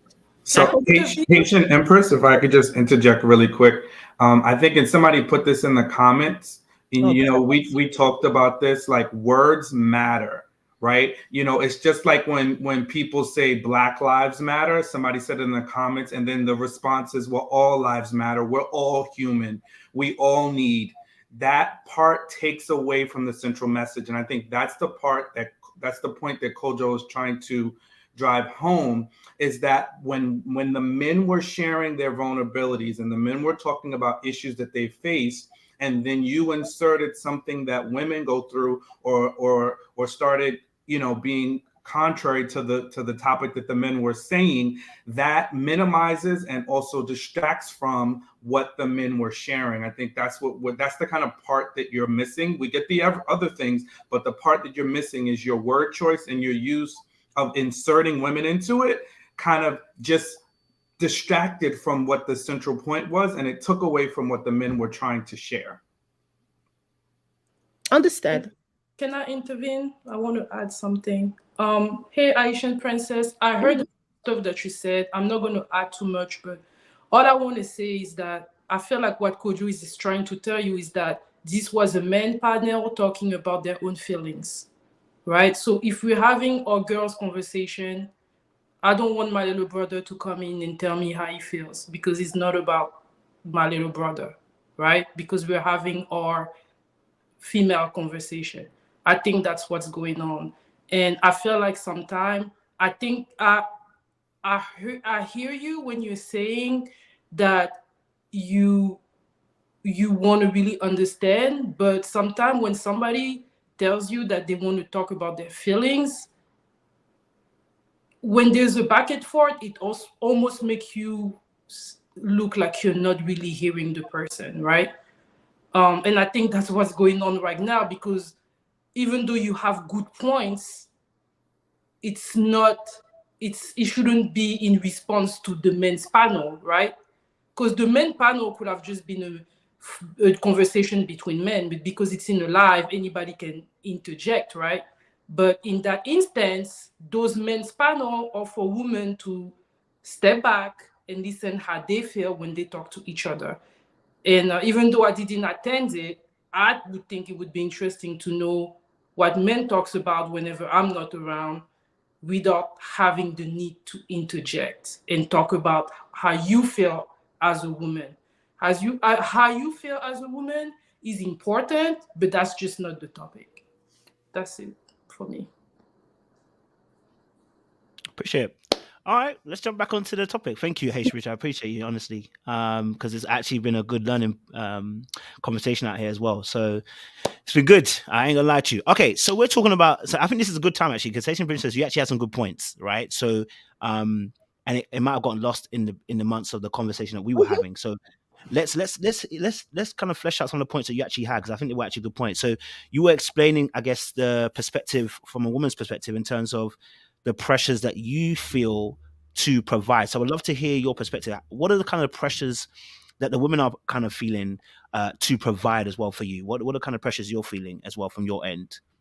Well, I personally don't want to talk for all women, because I think that, by the way, Sammy Sam, thank you for that point. I really appreciate it. And I understand the context. Thank you. So I don't want to speak for all women, because I feel that we have different experiences and different walks of lives, and we have also different set of expectation. Like for me, because I'm used to a certain level of living, the pressures that I have for providing, are high, but not to the point of being debilitating. I definitely believe in living a healthy, balanced life where it encompasses, entertainment, things of that nature, but also a great focus on emotional maturity, educational attainment, things of that nature. To me, that's all part of providing. You cannot provide just in a vacuum and think that throwing money at everything is actually the solution. Somebody, I think it was the young lady who left, Winter, made a comment a little bit earlier. And you see, like, Winter and I have completely different experiences, and I have great respect for the choices, and because they're not sacrifices. I like the way she contextualized it, the choices that she made with her husband in order for him to get to the point that he wanted to get. But at one point she brought up the thing that, yes, women, we want to get flued out and things like that, blah blah blah blah. Like, we laugh about those things, and it's true. But we also have to realize that, for instance, a man can be very, very demonstrative in those areas, but when you put him in the context of family, that man still doesn't know necessarily how to provide, because he doesn't understand your needs and expectation when it comes to providing. And I think that for me, the same way I need to be able to project those things to the man that is in my life, that even though I like those extras and things, that doesn't mean that our life is going to be solely encompassing of that. I'm not finding the right word, like, right now in English to properly say it, but so for me, the pressures of providing is about, if I have defined a plan for my life and I want to live a certain way, my goal is to be able to maintain or augment that standard consistently. Those are the pressures that I put on myself in order to live my life. Those are the pressures that I put on myself in order to support my family. It is not stagnant. It is not, comment je peux dire? I'm trying to find the right way of saying it. Becoming complacent. Like, to me, in my idea of providing, there is zero complacency. You always aim for more, not by trampling on other people, but by perfecting yourself. Like, at one point, Sean, during the live, was talking about, always make sure that you remain relevant by keeping your resume updated, so that you know how to continuously market yourself. This is the way I view my vision of providing. It's not being stagnant, understanding how the world moves around me in order to continuously define my endeavors, pursue them, not at the expense of my emotional well-being, nor the emotional well-being of my family, because sometimes when we have certain pressures, we project onto other people and we create a malaise around all the people that are around us just because we're chasing a dream. My idea of providing has nothing to do with comparison and seeing how other people live. Everything has to do with my capacity as the Asian Empress to do what I have to do for self and to do for the people that surround me and depend on me. I appreciate it. Just a quick question. So for you, so are you having to, if I heard correctly, are you having to look after other people as well? Are you having to be a provider for other people as well? I don't have biological children, but I do have nephews. And because, again, I by my name, my family is Haitian, and there are certain things that I believe in doing, even towards my cousins, things of that nature. And it's not only financial. I strongly believe in investing time in people. I think that because a lot of time was invested into me as I was growing up, as I was developing as a young woman, as a teenager, as a young woman, etc. And even till this time, I have people who are still investing this time in me. So I have in my ability to provide, like, dedicating a significant amount of time to understand people, help them in their journey. That's also very important for me. So whilst you're, because that's beautifully stated as well. Is there any pressure being in that position then? Do you feel pressure, you personally? And what is that like, so we can understand as well? I do feel pressure, because if somebody, for instance, views me as a model, as an example, I want to be able to maintain that vision, not as a question of vanity, but and it's not because young people are impressionable in any manner, but young people require a certain level of consistency in what you're putting forth in order for them to also have a trust in you. So to me, that puts a pressure, because I have my own tendency. I'm a person, sometimes I need to retreat. I need to think about what I did, how I did it, my period of introspections and withdrawal where I have to have time for myself. But if somebody requests me, my person, not my money, not, my person, like help in terms of my skill set, understanding how I went through my journey, to me, I have a sense of responsibility towards those people, and it enacts a certain level of pressure. It's not that I view their success as my success, but to a certain extent, I do put that pressure on me, because I feel that you are in a position to help them unlock certain doors, and you want to see a positive outcome. And those are the type of things that I will very much admit do keep me up at night. Like, seriously, to the point that it was too much. Seriously, yeah. Before I let someone else go jump on this, so that last comment, beautiful. So I mean, it's not beautiful, it's unfortunate, but it's beautiful. In the sense of the fact that, obviously, like I said, you said it keeps you up sometimes it can keep you up at night. Mm-hmm. What I'm trying to dig so we can get a better understanding. What specifically is keeping you up at night? Not when I say specific, don't have to give me absolute details of your life, but just like what is going through your mind that's keeping you up at night, in a sense. Well, for instance, when you're dealing with somebody and they request your help, you look at it, you don't look at only the problem or the help that they're requiring from you. Sometimes you have to look at things in a very holistic fashion. You have to understand where the person is coming from. If the person is showing sign of self-esteem issues or is showing sign of emotional imbalance, you have to be very careful on how you handle those people.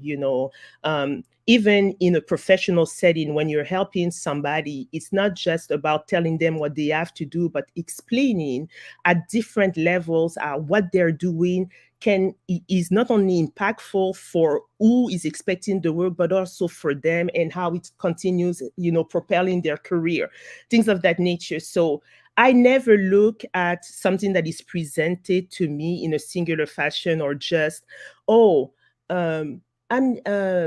I need help finding an internship. Okay, so what does your resume look like? What courses have you taken? What projects have you taken in your courses? What extracurricular activities do you do? You understand, Dahlia? You're laughing. I don't know if you're laughing. You're smiling. I wouldn't say you're laughing, but you're smiling at what you're saying. But it's not. I cannot just hear, I'm looking for an internship. There are so many layers, like especially when I have experience in a particular field where I know what it takes to get in. At this point, it becomes like this all-encompassing venture where you're so invested in how you're helping. I don't believe in doing things for yourself. Even if somebody else me to plan a party and, well, what plates are we going to use? What forks are we going to use? How are we going to do the setup? What flowers are we going to use? Maybe it's a problem also with me that maybe sometimes I should detach myself from certain things, but especially when it comes to younger people, which have weighed significantly on me, and because I understand what having good guidance can do, because I know what it did for me. And I want to be able to share that with other people. I really don't take it lightly. And that's why I've had those sleepless nights. And that's why I've had like other complications in my life because of that level of care and those kind of pressures. I love that. Thank you very much, Haitian Princess. Dahlia, you were nodding your head. What's your thoughts? And I'll get Sam after. Oh, sorry, you're on mute. Go for it. Sorry. No, it was not in my head because as Haitian Empress was talking, she reminded me of me. And I put that in the chat. You're overthinking. You're really analytical, and you'll chase a thought and just like drive it into the ground. And it really does keep you up at night. It's like I liken it to the refrigerator, how it's always running, like you can hear it humming. and it's always going on, and unless the lights are off, you never even really notice it. It's just always on. That's how my mind is too.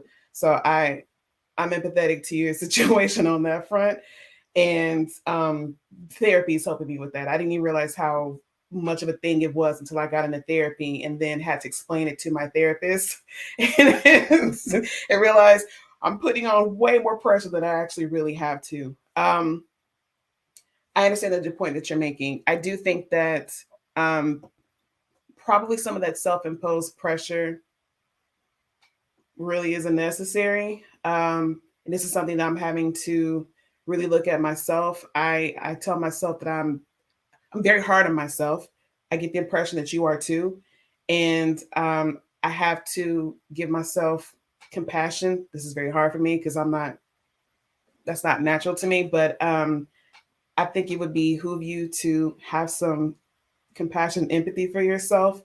And then it'll kind of help kind of calm and regulate too. That helps me out a lot, is to think, okay, if somebody else was explaining this to me the way that I'm explaining it, or the way that I talk to myself, would I be talking to them like that? Or would I think that that's a good thing to do or to feel? No, probably not. And so I treat myself with compassion. I'm starting to treat myself with compassion in a way that I would want to give to another person. So yeah, that was the only thing that was going through my mind about that point. I appreciate it. Thank you, Dahlia. Sammy, you were nodding your head as well. What's your thoughts on that as well? Oh, I definitely empathize with Asian Princess on the, really caring for family members and the importance of guidance in her life. I just really empathized with that. I have been in those shoes, and one thing I like about this new generation, they don't care, they're selfish, and because of that, I acted accordingly, and my life has never been better since I've acted accordingly. Right? So for me, I would want to go, above the line in almost every relationship that I've had in my life. And the people that are at this point, I felt that really gave me, if you're not willing to give me that exchange to a certain level, I will have a limit. I have a limit. And but I do empathize, and I do hope that you kind of get out of that eventually, because as Dalia said, it's not necessary. Trust me. Like, if you're already doing what you're supposed to do, going sometime above the line can literally it can bring you more problem sometimes. I hope it's not the case for you, but I've gone through instances where I've gone above and beyond for people, and they were like, I don't care. And you're very right, Sammy Sam. And this is something that I'm actively working on it without, telling everything. But I strongly believe in therapy. That's something I have absolutely no problem admitting that I've done it. Definitely tapping into those areas and having a better understanding. I don't regret what I have done. I really don't. But I do approach things in the future differently, because I understand the ramification and the repercussion on my own being. And I really like the fact the two of you posited the Gen Z, which I didn't want to identify, but you all knew what I was talking about. The Gen Zs, the generation of ingrates, or as Felicia said in the chat, Gen Zs don't give a damn. And I understand their right to be like that. But also in the position that I'm taking on a day-to-day and it's everyday work, they would have to understand my sheer ability to detach myself when I reach that point. Because, if you don't have the understanding of value of what somebody kind of sees in you, I mean, you can only, and I have friends that repeat this to me constantly, you cannot want it more. Attends, hold on. Comment ils le disent exactement? You cannot want it more for them than they want it for themselves. Yeah. So, and you realize that applies not only to people you're trying to help, and even friends that you're trying to help, your family, men that you're trying to help. You cannot want things more for them than they want for themselves. You can You can be a catalyst for change, but you cannot be carrying their cross and doing the work for them. So. I've also noticed that when you are more detached, the Gen Z's people, they'll come to you more. Sometimes they do, you're right. When you look like you're not too much into their thing, because they get offended, They need their privacy. Right? So when you just have a lot of experience, a lot. And I do not even have children yet. And that's another thing for me, which is like, I don't have children yet. So no, you don't deserve my energy. I need to save it for the people that are really gonna need it, So that helped me. And there's another point I wanted to make, and you probably forgot about it. That's a point that Winter discussed when she said that because marriage is 50-50. I'm not going to say verbatim, of course, but something around that line. Please correct me if I'm wrong. I think she mentioned something like because marriage is 50-50, basically that the men are not really doing more. I mean, I understood it in a way that why praise somebody that's doing their job? There's something that she said, and at that moment, I took it that way. I think I missed part of this conversation, and Kojo, as the one who leads like this panel, maybe you can tell me, because I really was on the call and I was very irate of missing, because I could see all of you making definitely great points. I overheard you, Kojo, at one point you made a comment about holding the door for a woman and hers not saying thank you. And I'm because again, I strongly believe in social norm. I think that woman is despicable, and unfortunately, they make it harder for all women. But there is that point about praising, where when you're doing your job, do you deserve praise? I don't believe that. I think that I understand that people are very fueled by having their ego stroked, but I think it's also very dangerous on a long-term point to constantly acknowledge the bare minimum, because it doesn't make somebody strive for more. It makes them complacent in the basics that they're doing and feel that, oh my, I'm kicking derriere because I don't know. I don't. Well, since I brought it up, I wanted to say that I feel differently. Because I believe that if my husband needs that reassurance, I'll give it to him 100% because it doesn't cost me anything. That's different. Recognizing that somebody needs reassurance is one thing. Constantly praising very simple things is a different thing. I think. Well, in the context of the discussion with Kojo, maybe I missed the context. So that's it. So in the context of what Kojo said, coming home in the situation where he has his wife there and he would like for her to say, hi, how are you? Stuff like that. For me, I see it as like the way he wants to be loved. Tell me if I'm wrong, Kojo. But in that instances, if that's what my husband wants, that doesn't cost me nothing. The way I would do it for my children when they're young, and because they said baba 3, 4, 5 months, and everybody expect them to say it. They say it, we praise them. I don't mind. I would do it for my child because I love my child. If that's something that my husband wants from me or my partner, I would do it. It doesn't cost me anything. And in the instances of men being gentlemen and opening the door, where at some point I feel like some of us needs to decide what we want out of men's, like because a lot of men don't open doors, right? I live in Texas where men are a little bit more, I would say you have more chances of a man doing that for you. But where I'm from, Paris, France, they don't care, right? So that allows me to appreciate a man opening the door for me where I live, right? So when I go to France and I'm fighting to get into the underground and the door is about to close and there's a man pushing me, trust me, that hurts my feeling, right? So if a man's going to do it for me, I'm going to say yes. So to answer your question, Kojo, the one point that was made, I do not mind doing what is going to help my husband to feel valued, because I would want the same from him and I would give it to him if that's what he's asking of me. Can I interject? Yeah. Go for it. Yeah, go. I agree with you, Sammy, before a different reason. I don't like this thinking that something is the bare minimum, because for some people, it's not the bare minimum. My mother was a single mother for the first 12 years of my life, and she took care of 2 children on her own. My dad, my biological father, he was in and out, we'll just say that.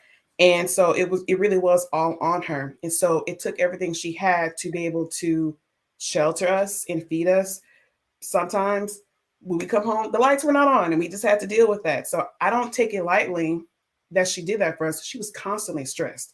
Like, she looks great, but she could look even better if she didn't have to have all that stress on her. So this idea that they owe it to you, or that that's the bare minimum that about providing you with food and shelter, I take offense to that, because I see that for a lot of people, that is very difficult. It takes everything that they have to do that.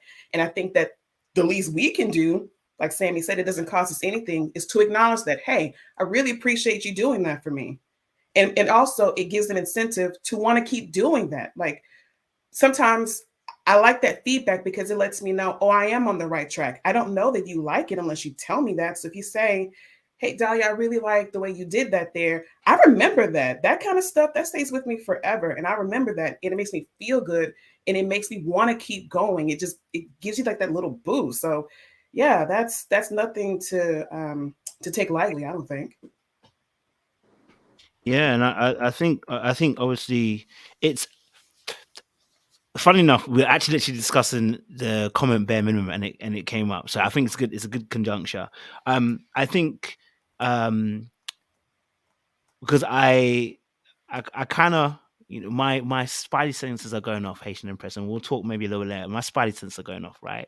Because I can see something, But I think in this particular context, I think sometimes praising people can be very difficult, because we may see in comparison to what others are doing or what I'm doing, and compare that. But we must understand that when someone's doing something for us, especially men, we're very simple creatures.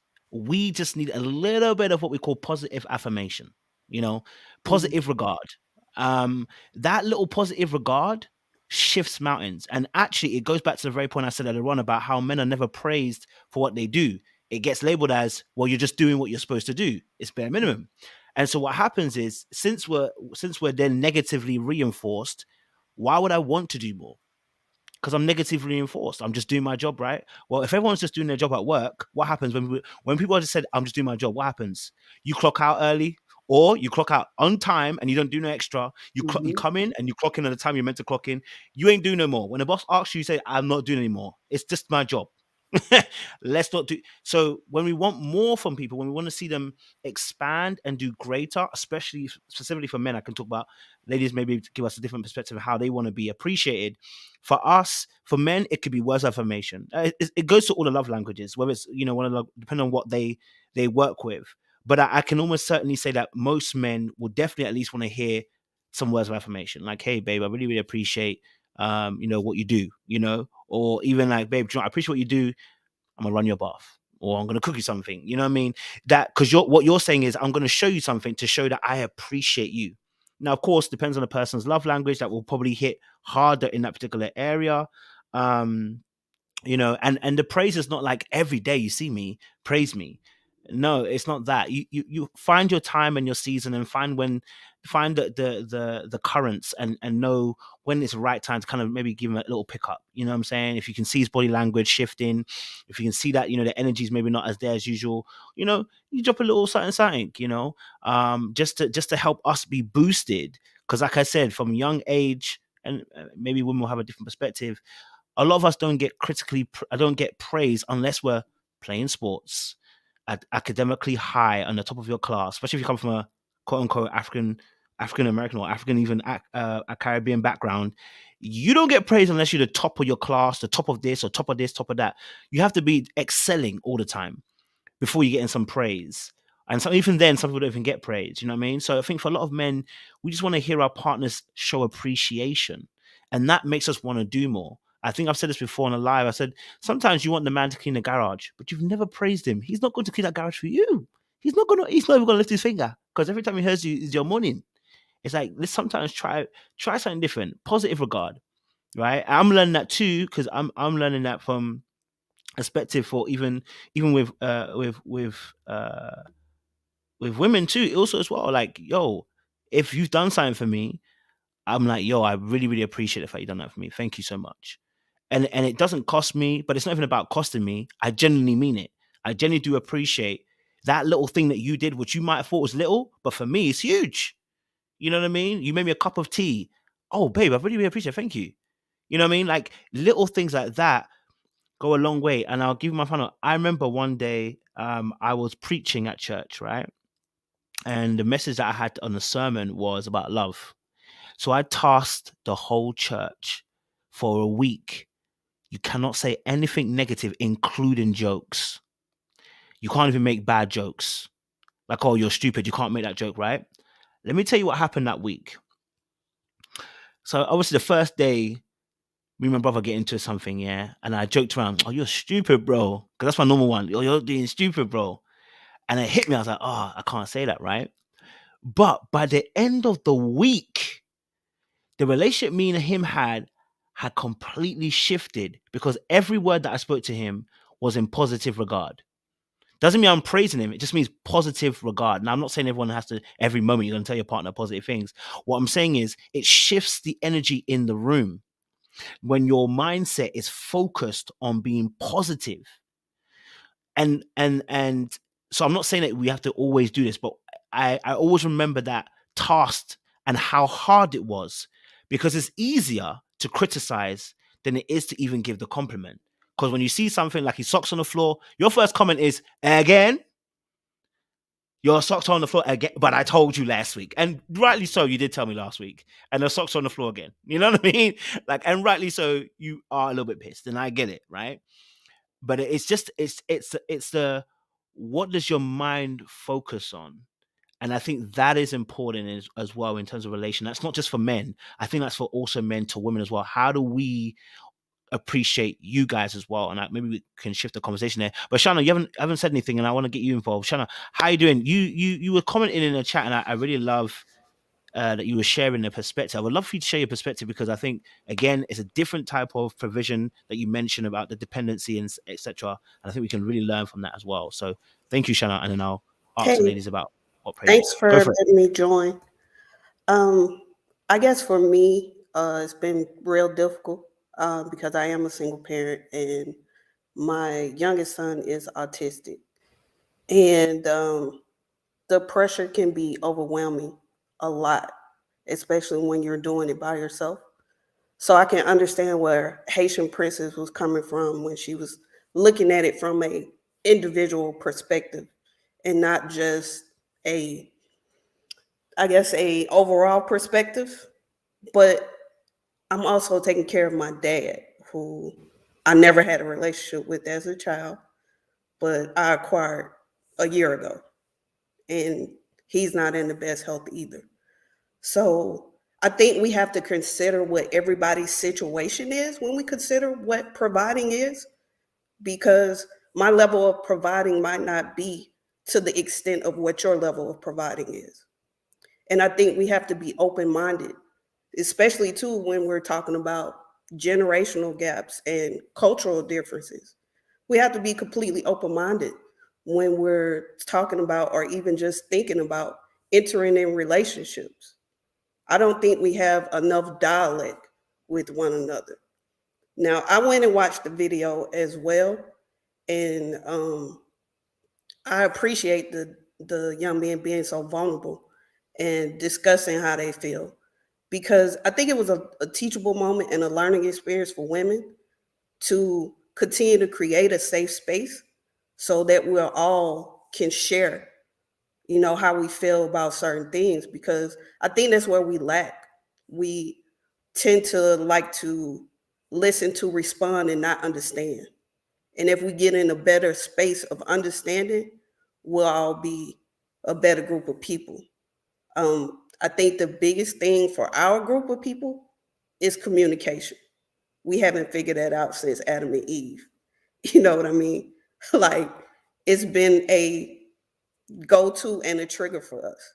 And so if we stop, respect the other person's space, and say, hey, true enough, your opinion might not be mine, your struggle might not be mine, but I'm still on the same journey of walk of life with you.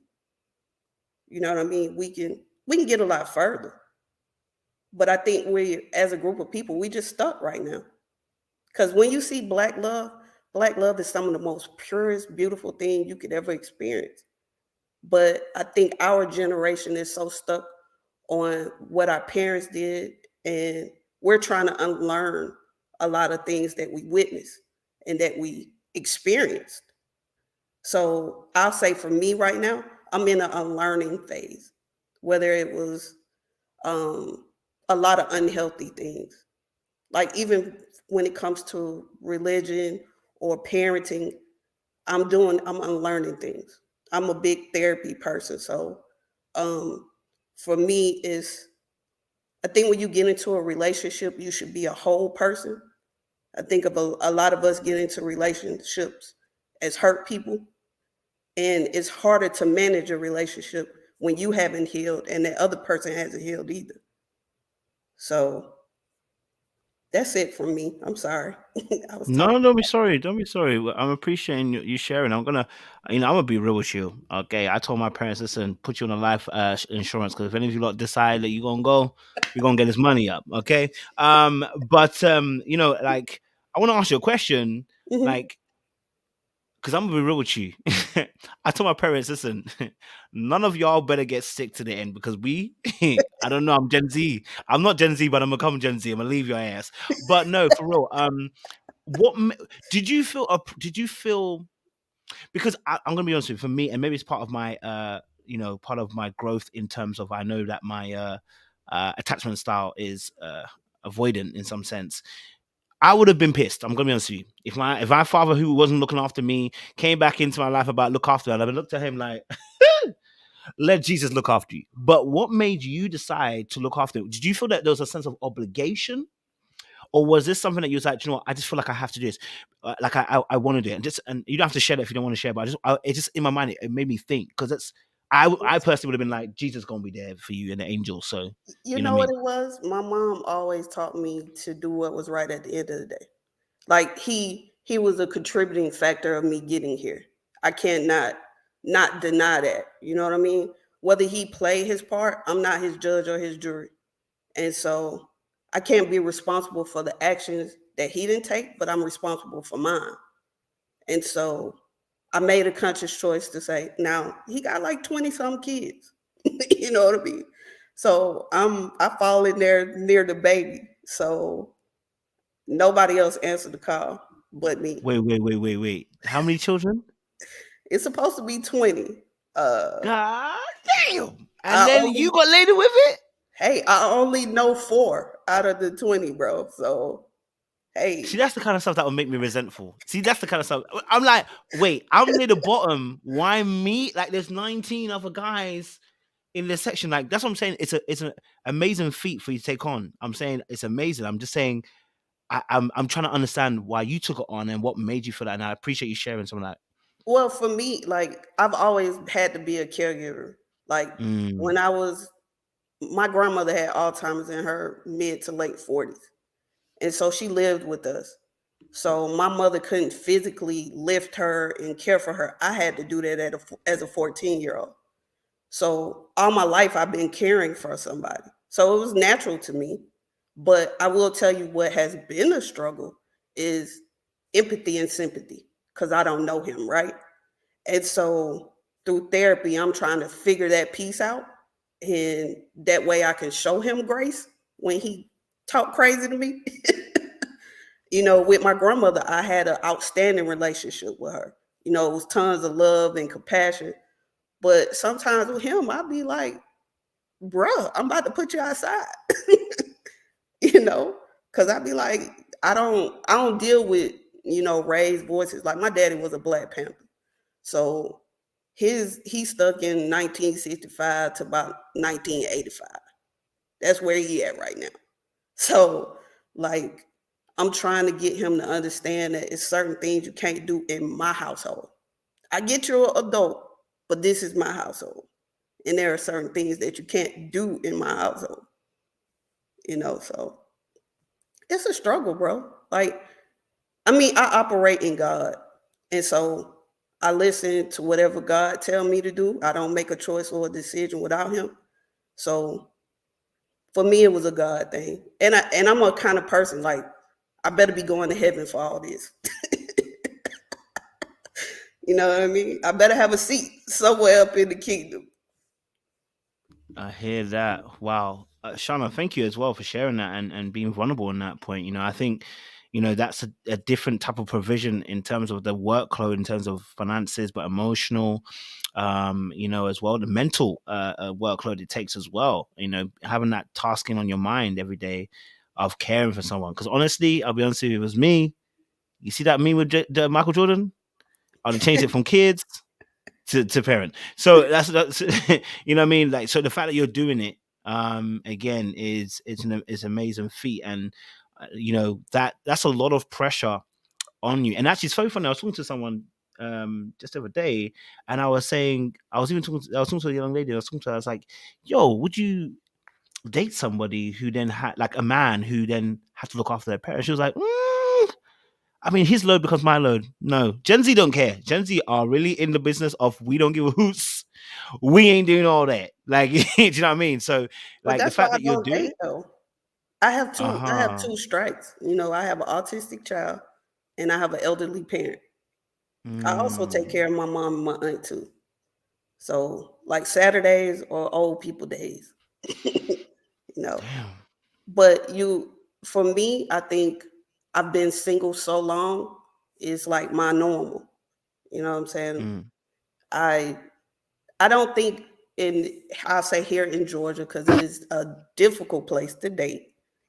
Um, I think now what I'm witnessing is a lot of men that I used to date in the past want to come back and date me now because now they realize I'm that chick you should have chose first because I had my stuff together.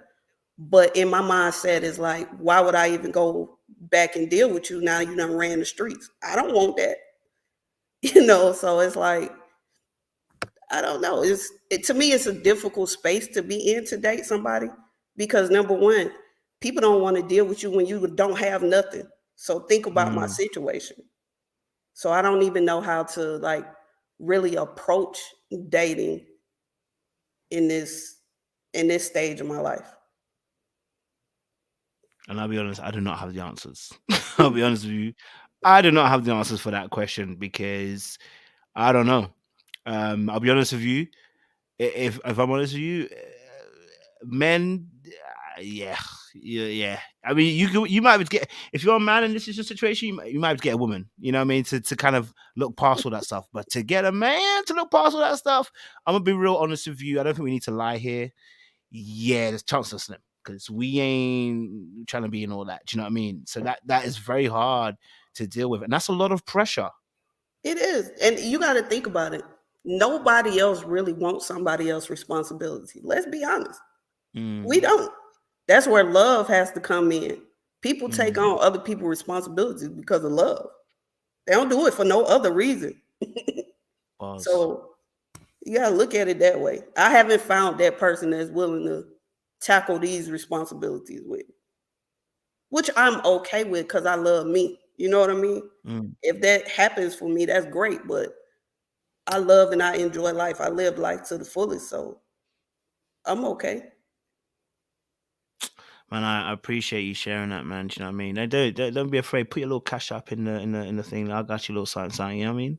Yeah, just show my appreciation. I may not be able to be there physically, but let me show a little bit of appreciation. So make sure you send me a cash up, and I'll send a little something. If I put it on the screen, so they can all contribute. We are going to send something to you. You understand? So put an extra name in it. When you change your name, just put your little cash up name, and I'll definitely will contribute. At least I can't be there, but you know what? Because that's not my ministry, but I can send you something. You know what I'm saying? Yeah. I appreciate y'all. I've been listening to you for a while, and you're a blessing. I will say Thank you, I man. love the perspectives that you give. It's very thought provoking. I love the panels. I just want to encourage you, like, continue to do what you're doing because as a people, we have to get to that space to where we can bridge that gap and learn how to communicate and deal with each other. So keep doing what you're doing. Thank you, man. I appreciate it, Shana. Thank you. Aries, WW. Talk to me, Hey, baby. What's good? all is good. God is good. Mm-hmm. So can you restate this original question because y'all talked I about a got lot, you. and I really could have chimed in anywhere with Shauna because I was feeling all of what she was saying. But let me give me a formal like, where do you want me to chime in at Well, on this part? if you want to carry on from where Shana left off, that's fine by Okay. me. That's fine by me. If you've got time to So do it. yeah, so I'm a Zennial. Okay, since we're talking about the generations, so I have a good mix of X and millennial. I'm a like analog digital type, so I kind of grew up outside, but also on the computer. So my parents are boomers, and yes, I have the pressure of being a caretaker. I do have two children. I have two boys. I was married and divorced. Um, and so I have a teenager and a preteen that are right behind each other, but also my mother, who is in her 60s, who I do help financially pretty much with everything. I'm a therapy person as well. She's been trying to talk me out of why do I feel responsible for my parents' decisions. And I just kind of had to let her know, like, it just is what it is. Cause I feel like I'm in too deep with it. And I do kind of feel not responsible because it's not my, it's her life choices that ended up this way, but I have the ability to help. So it's like I kind of do feel a little bit more like I can help. And then we've kind of worked out a system where she helps me, I help her, and I also help her get other ways that she can help herself. So I am good with that, but and I'm real strong with boundaries. So I do kind of create these rules, but as that primary person, and again, Sean, Sean knows a little bit about me, but my father passed away last year, and I'm his only child. So I had to handle all of the things, like I'm still handling things. Like you said about your parents, I definitely made him get a trust a couple years ago. So it made it a lot easier to handle business, but it's like, I'm single. I have two children. I have a mother that's financially dependent upon me, my dad's business, stuff that I have to take care of. I also have a job, that I need to perform really well at so that I can have money to do all the things, right? But something that I do to really help balance my life out, because that could be a lot, and I hear you, Shauna, talking about your weekends and stuff. I carve time out for myself. I do not let people impose on the time I need for me. Because if you do, you will not be sane. You just won't be sane. So I travel, set boundaries. I stay at home by myself on the weekends when I want to stay by myself. Like I really carve that time out. And I think, especially if you're a parent with young kids, like from when they were born, like when they were toddlers, I would make sure that my boys understood that I'm not at their beck and call. I'm not at your beck and call. Like just because you say mom doesn't mean I have to stop everything I'm doing to cater to you. Like, yes, I will at times, but they know how to respect my time. And when I'm doing something, I'm like, okay, I'm doing this right now. I'll get back to you when I'm done doing what I need to do for me. Because also I'm raising adults, right? I'm trying to raise men, boys that will be adults one day and understand that nobody's going to be just catering to your life like that. It's not realistic. You gotta take care of yourself. But yeah, so there's definitely pressure there. I think the biggest thing with that pressure, whether you're a man or a woman, is that you do have to. I have some Z up in me. I must have some Gen Z up in me because I definitely do. I have a little bit of everything. I feel like I definitely set those boundaries. Like, no, I do not want to do that. If it's something I really don't want to do, I'm not doing it. And, it even comes from like raising my kids. How I raise my kids is very different than how I was raised. I don't like, now when they was younger, I did used to pop them a little bit just because that's all I knew. But then I quickly was like, nah, that ain't me. Like, I don't want to raise my kids like that. Plus, I'm raising boys. I don't want them used to a woman yelling at them or putting their hands on them. Like, I don't want that to be something that they're looking to. So it's a lot of little parts to that. But I see what a lot of people were saying on the panel. I definitely feel that I do date. So let's get that straight, Shauna. You can date, baby. I'm sorry, you're gonna have to get out here in these streets. But so you can definitely date. You just gotta date the right people. Like for me, I prefer not to date people who do not have kids and want them, because I'm not having no more. So that's out. You're already out. Don't even need to have that conversation. I do prefer men that have children, so that they're not dreaming about that one day, but also that their kids are older, and like older than my kids. These are my personal little preferences, but that's just because I don't want to take care of nobody. Like, I really don't want to take care of little kids. Like, my kids are teenagers. I ain't got to do that no more. They in there mind their own business. I don't have to, monitor every little thing, take you to the bathroom. Like, I don't have to do all that. So I really just don't. I've lived that life, and I don't want to do that.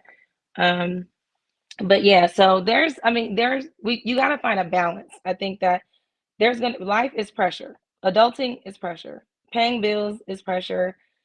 There's going to be added stuff, obviously, that some things that we've created for ourselves and some that we've taken on, like you said, Shauna, out of love.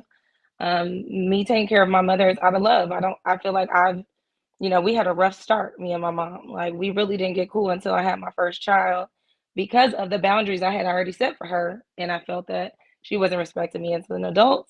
And I had been on my own since I was like 15 years old. So, like, I'm gonna need you to, respect what I'm talking about over here. And if you can't respect that, then we're not gonna talk. Like, I literally put her on punishment for like a year, basically, where we just did not talk until she came along, and decided that I do want to be in your life and I want to, be there. So this has been the best time of our life, the last 13 years, and with me supporting her, I do feel like it actually helps her be better, because she kind of feels a little bit of obligation to me. So she sticks, kind of keeps herself together, like, because she knows, like, I need to be on my best behavior, kind of, to keep things kind of flowing. I think, that, for lack of a better way of saying that, but it just works for what we're trying to do. But yeah, I mean, it definitely is pressure. But I also think that, as a woman, on the women's side of things, I will add that, statistically, a lot of Black women do take on a lot more responsibility because of where we stand, like, in the family, like, especially if you're in a traditional type of household, like, you're kind of expected to caretake, and I do have an older sister, on my mom's side, that really was just out there wilding pretty much for most of her life. So she has never been really a help financially. I helped her for a while. And so I've just kind of become that person who was the responsible one, and people come to me for everything, and even cousins and other family members, because I'm the stable one. I'm the one that has the job and all these things. And so I used to really, really feel the weight of the pressure, but now, because I started prioritizing myself over the last, I'm gonna say, 5 years, especially right before the pandemic, it was like, no, I need to take care of myself. Like, cause honestly, tomorrow's not promised, and we could sit up here and just be weighed down, burdened down by all this stuff. And what kind of life are you living? Like, I want to be proud of the life that I'm living. I want to make sure that I'm giving the best of myself, and I can't do that if I'm not taking care of myself. Same thing as a mother. I can't be the mother that these boys deserve and break the cycle of, I don't want my kids to have to take care of me when I get old, Like, we already talking about like business ventures and things. I'm like, if we all put our brains together, like, we could be doing this, this, and this, like, I'm talking other ways to them, not like, when I get older, y'all gonna have to take care of me. You know how parents do. They'll be like, who gonna take care of me when somebody else who I'm gonna pay?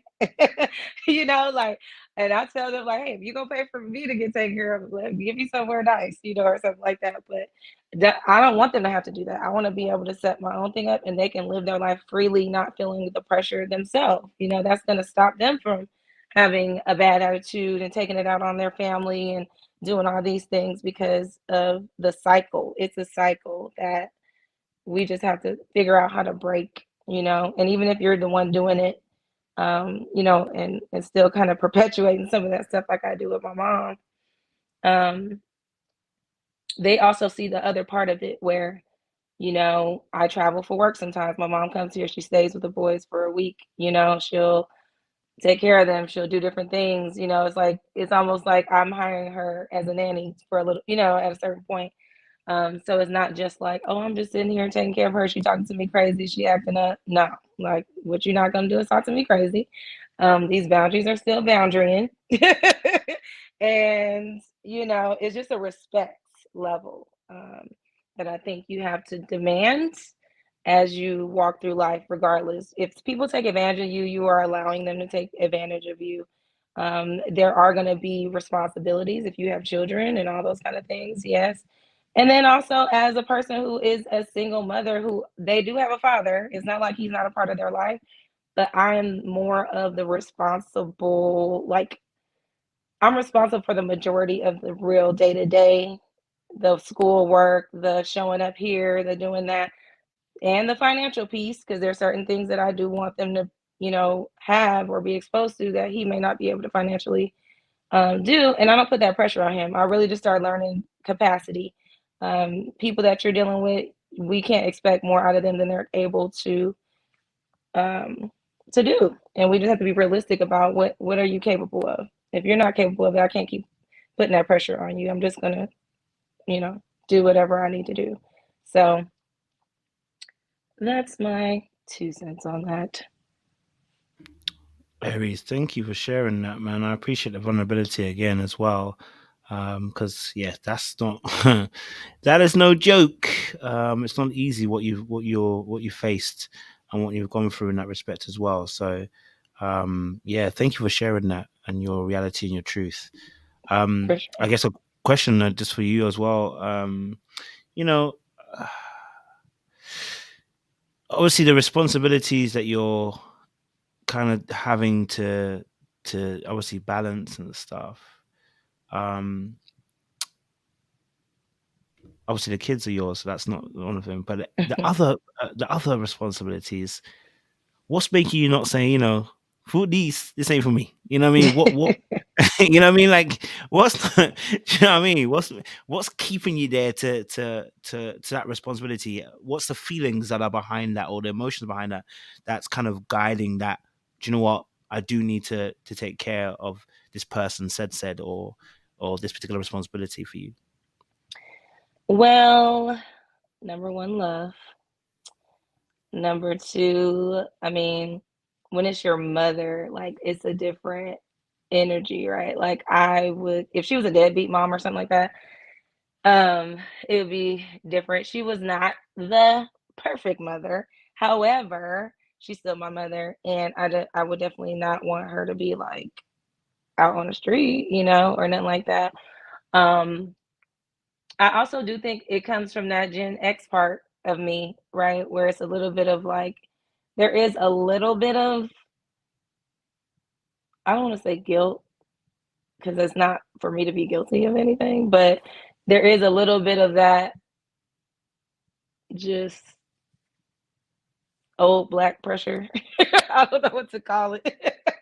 It's just that old, you know, like, you take care of your own family, you know, like my family. So my family background, like my family is from Opelousas, Louisiana. I grew up in California. So we don't put our family in old folks' home. Your grandma can live at the house. Like everybody, you know, it's kind of like that. And I don't want my mama living in my house, so I'd rather pay your rent than you come living over here. You know, that's just me. I like having my space. There's only one queen in this castle, and that's me.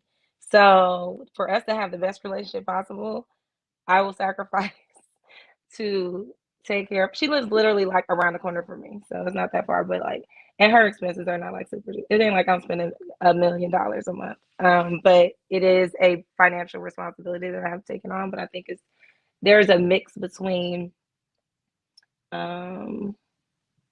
Obviously, if she was not acting right, it would not be going down like this. Like if she was acting crazy, it would not be going down. But I do feel like, we are at a good place where it works for, how we work together. But there is a little bit of pressure there. I think it is there. And that's something that my therapist is always talking to me about and trying to get me to release. But I'm like, it sounds a lot easier than it is mentally.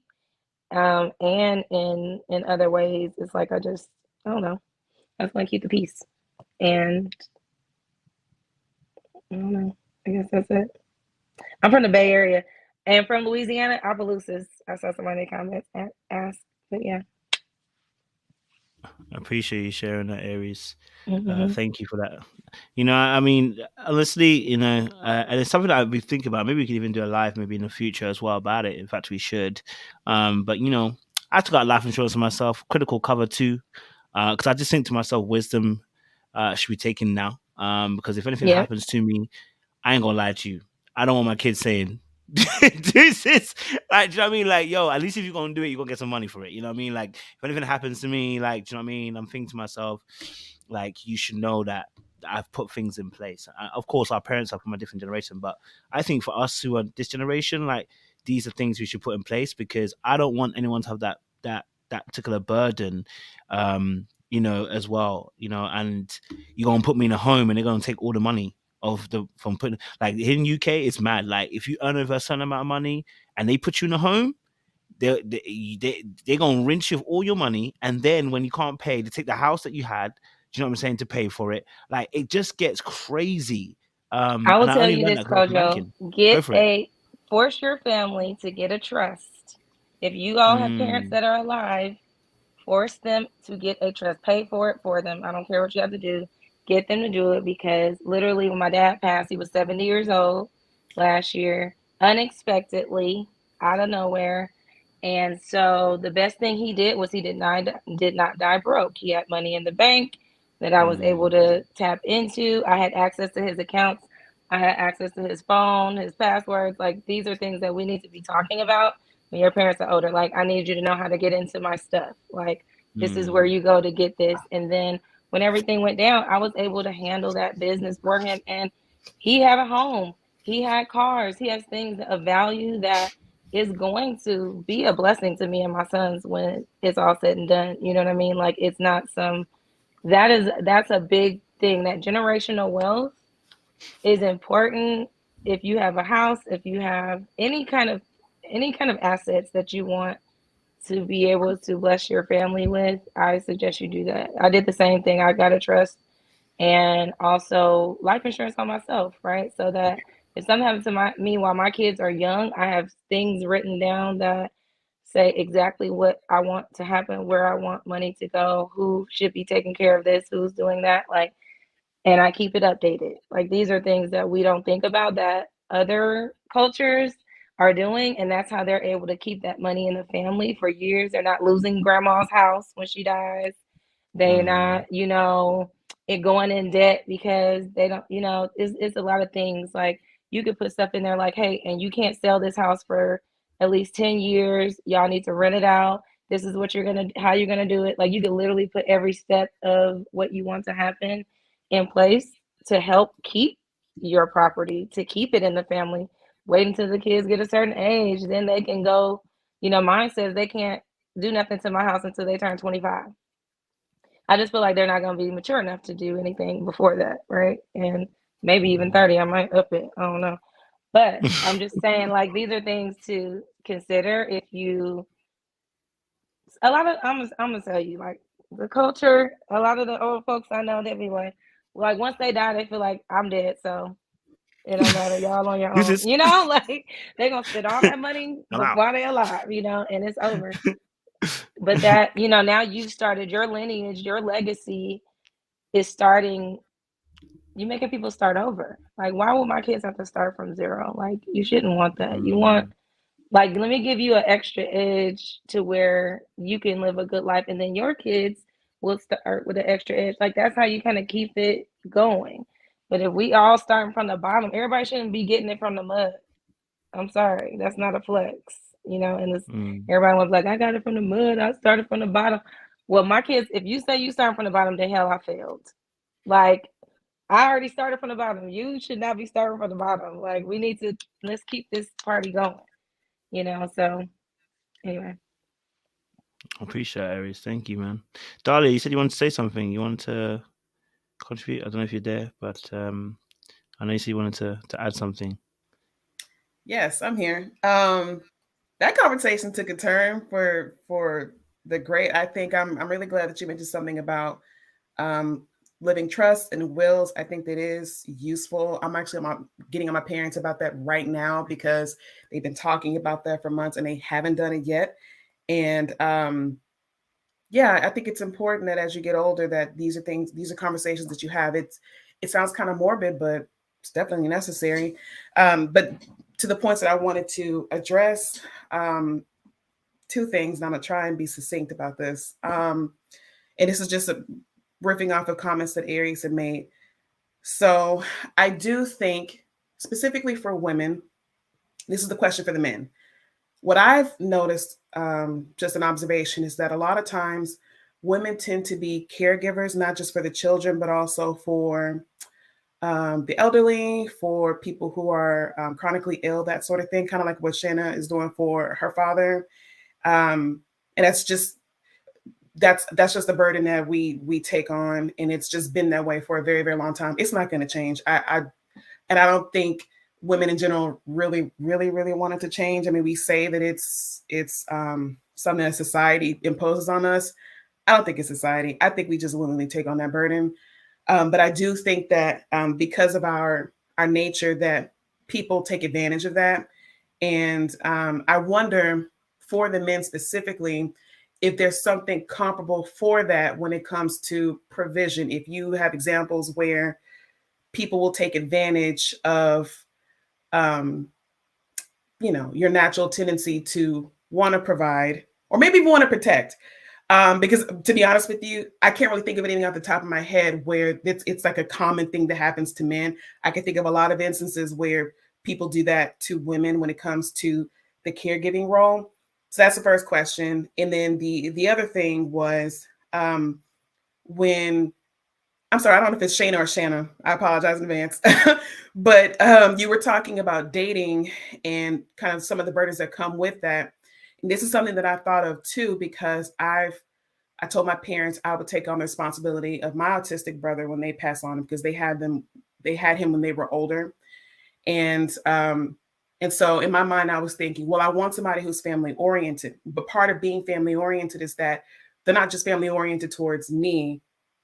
They're family oriented towards their family too, which means that, like what you're doing, is that you're taking care of your family. And so in that sense, you can't really be selfish about that. You can't say, oh, well, I want you to be generous and kind and thoughtful and considerate towards me and our children and my family, and then not do the same for your family either. Those are tendencies I think that you should be wanting to see, because it's a sign to you that, oh, that means that this man, he is likely to be family oriented. That's what that really looks like. And to me, that's a sign of a provider. If you are a thoughtful man, you're generous and you're kind towards your family, towards your friends, like that's just in your nature, then there's a very good chance that you are going to be like that with me, with our future children, and with the family that we create as well. That stuff goes hand in hand to me. So that was just some observations that I had on that front, just those 2 points. That's it. Sean, would you like to take on? Yeah, no, I think, I was saying in the chat, like, I think it's so great that, folks are sharing their experiences about, taking care of their loved ones, and then the financial planning aspect of it. The banker in me loves, hearing everybody, have those plans in place, because listen, when death comes, in many instances, it's it's not like we can predict it unless we, have a terminal illness or sick. But in many instances, it's unexpected. So you got to make those preparations early on. So I love it, especially when it comes to insurance products. Your rates are going to be so much better when you're younger. So, thinking about long-term care, all of those things, or even simply, maybe you don't have the money, to do some of those things, but just setting up a healthcare proxy so that in the event that something happens to you or something happens to your loved ones, that you have somebody in place that's going to be able to make those very important decisions, because you don't want to be incapacitated and then having people who you don't necessarily want to be the ones making those decisions. So I think those things are very important. Having a power of attorney, start basic, even from power of attorney to healthcare proxy, all those things are relatively very inexpensive. And then depending on the assets you have, the money you have, you build on that from life insurance to trust, a living trust, well on into whatever you feel like you need that's going to take care of you. So, and that's all about providing. So, I have my own experiences because I lost my dad at 16. And in doing so, unfortunately, he didn't make the necessary provisions. And my mom tried, even after they, were divorced, she was setting up a life insurance policy for me when I was very young. And she encouraged him to do the same. And he just, kind of started the process, but never finished it. And unfortunately, he kind of just died. And then there was nothing, nothing really there. On the other end, I have my grandfather who passed away in his 90s and did the exact opposite. So I learned some lessons, growing up from my grandfather about finances, passing down, money and establishing a legacy, so I think it is very important that we do that, especially as people of color. Sometimes we hesitate to have those conversations. We hesitate to talk about money.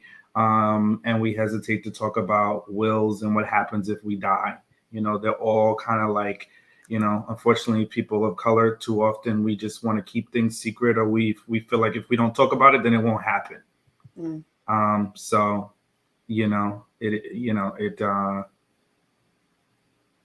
it's not, and that's not the case, because when death comes, it's a reality, and then folks scramble, right? Then you have people trying to scramble to pay the bills of a funeral. And you don't want to have to do that at a time, like that. And again, fortunately for my dad, he had other siblings and, everything worked out the way that it needed to work out, but that's still not ideal, right? God forbid you have kids, you pass away, you want them to be left with something. So I think that is all so super important that we think about that. And that is an element of providing. And I think that's one that both men and women, depending on, to a certain degree, I think we can both relate on that, because we think about that, like what's going to happen when I'm not here. So my thoughts. Yeah, I mean, I think also I'm in alignment with you, Sean. I mean, I'll take it from a different angle. I'll say that, these, I think, first of all, just listening to obviously the experiences, these are very insightful, give us a better perspective, and better understanding as well in terms of where people are coming from, in terms of, I guess, some of the challenges that people are even facing, and it kind of brings it to your face, and you have to kind of confront it. In regards to what, you said, Dahlia, as well, I think, the way that women are reared compared to men, we tend to not think of things in a more emotional sense first. And I think that then is what kind of leads us down a path of where like you were saying about women nurturing first and being that kind of caregiver. Because I'm not gonna lie to you, I'm really on the Michael Jordan. I'm on the Michael Jordan meme. Honestly, don't come and interrupt my life. That's not what you gave birth for me to do. So it's like, yeah, they naturally are the caregivers in that instance. And so I think. And your second question, what was the second question about? Sorry, the second question again. Give me that one. No, I was asking if men have comparable experiences as it relates to provision like we do when it comes to caregiving. I don't know if we do. Not on top of my head I can think of. If I'm honest with you, I cannot think of the opposite of what is expected of us in that regard. Do you know what I mean? Yeah, I mean, maybe not in this culture. Maybe in the African culture, like predominantly African culture, it's like Sean was saying, someone passes, y'all better have the money. Y'all better start looking around because someone's got to pay. Okay, in Yeah. that particular instance, but in this culture that we're in, yeah, nah. I'll be honest with you. I don't think we have a comparable in that instance I can think of right now. Maybe I can think of it later on, but right now I don't think we have one. Mm. And that's the heavy toll and load that women often take on. And I'll say this honestly. I mean, I'm saying this in the context of this panel.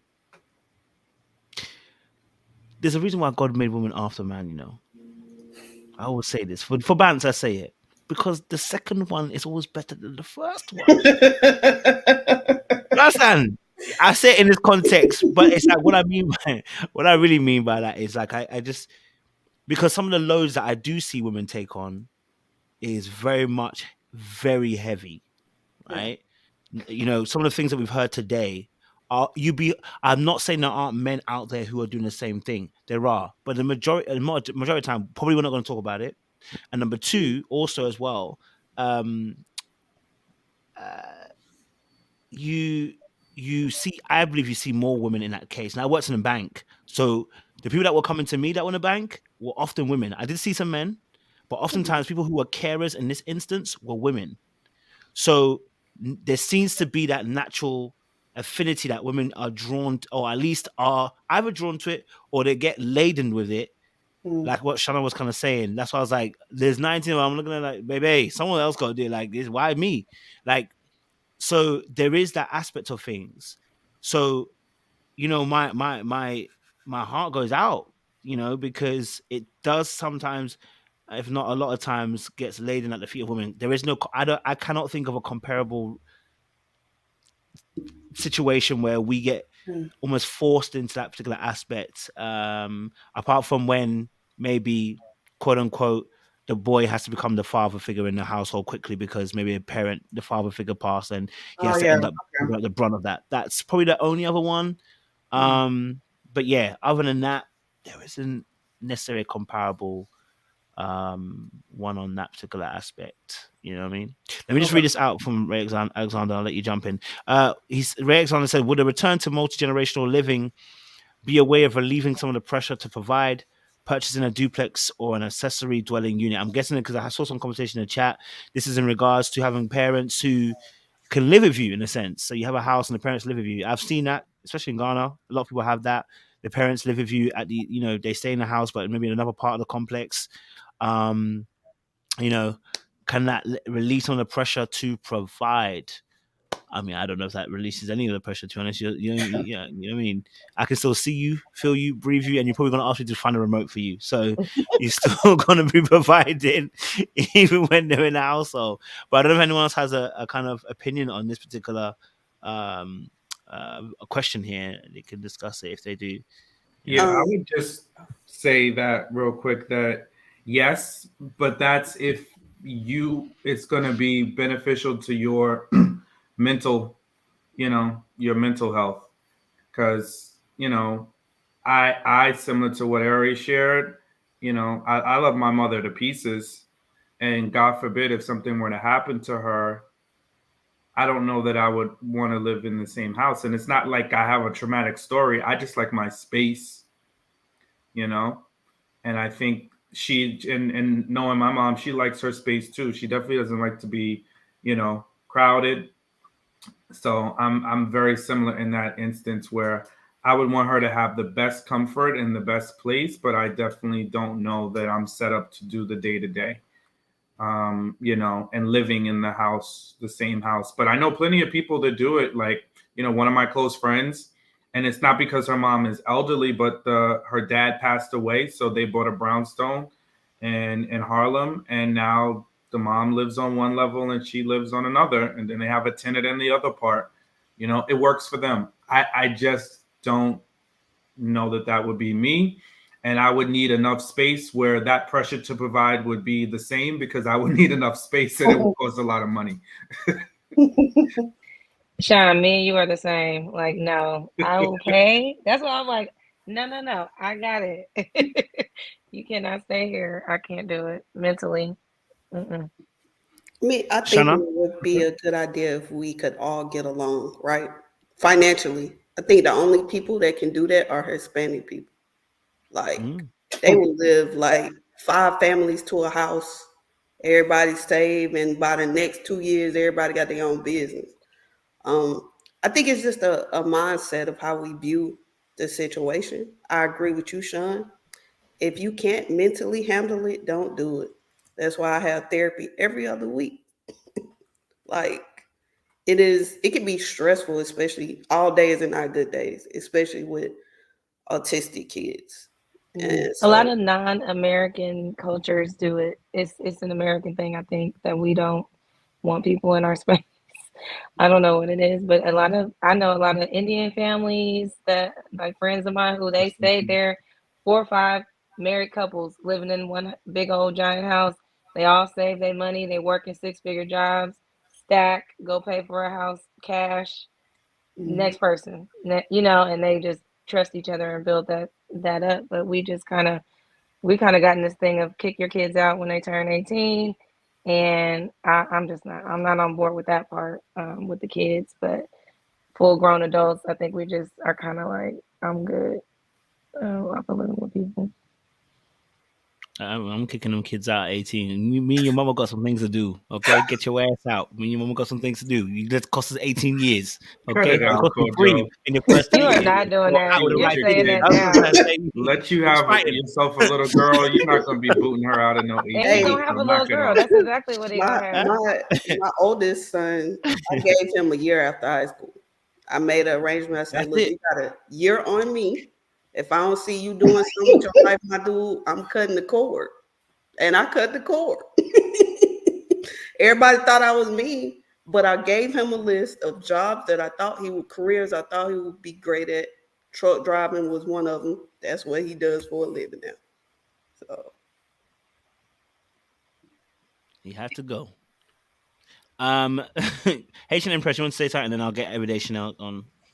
Yes, wanted to say something on the subject of taking care of family, elderly, things of that nature. Somebody mentioned in the comments also the importance of having the paperwork together. I went through it. I had to take care of one of my aunts, and the situation are really funny. It's kind of like a little bit like Shauna. I love my aunt, but she didn't raise me or anything like that. But at the same time, when her health started dwindling, a lot of people scattered. Phew, and basically, um, and it was because she's my mom's sister. For it not to impact my parents, I decided to take on that particular responsibility to alleviate whatever stress that could be on them. It was stressful, but I would say, do it as Shauna said before, you do it for the love of God, and you will definitely get everything falls into play. However, when you are dealing with an elderly person, like when we talk about getting all the documentation in order, it is really, really imperative. I remember at one point, I was dealing with the hospital and they were telling me, prepare yourself because the end is going to come.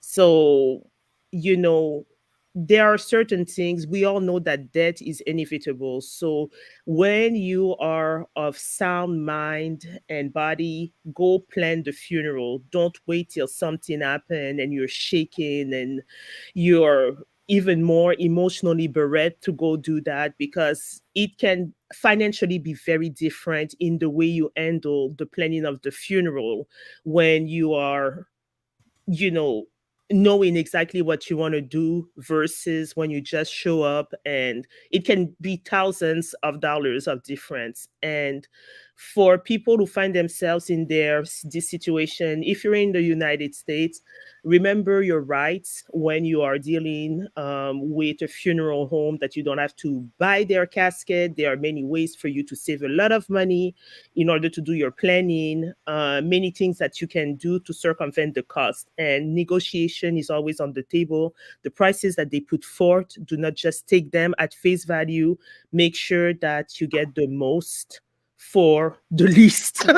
Basically, you know, don't be in a position where you feel so intimidated and you feel that it's so much that you lose all sense of, all financial sense, and you just say yes to everything. So just remember those notes as you go through this process, because those things are inevitable.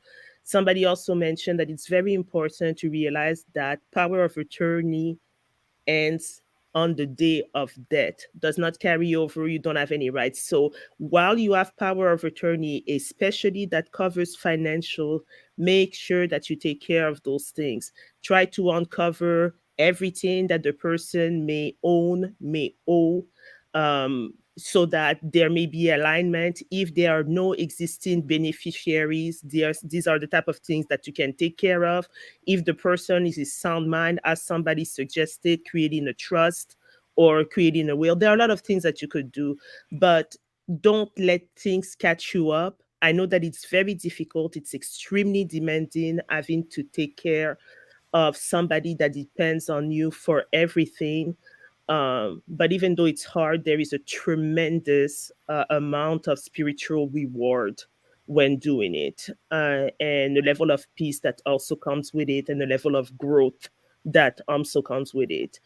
Make sure that you speak when you feel overwhelmed. Don't let those things crush you to a point that you don't really know what to do. Um, and make the decision that is best suited for you. That's what I wanted to add. Appreciate it. Thank you very much, Haitian Impressed.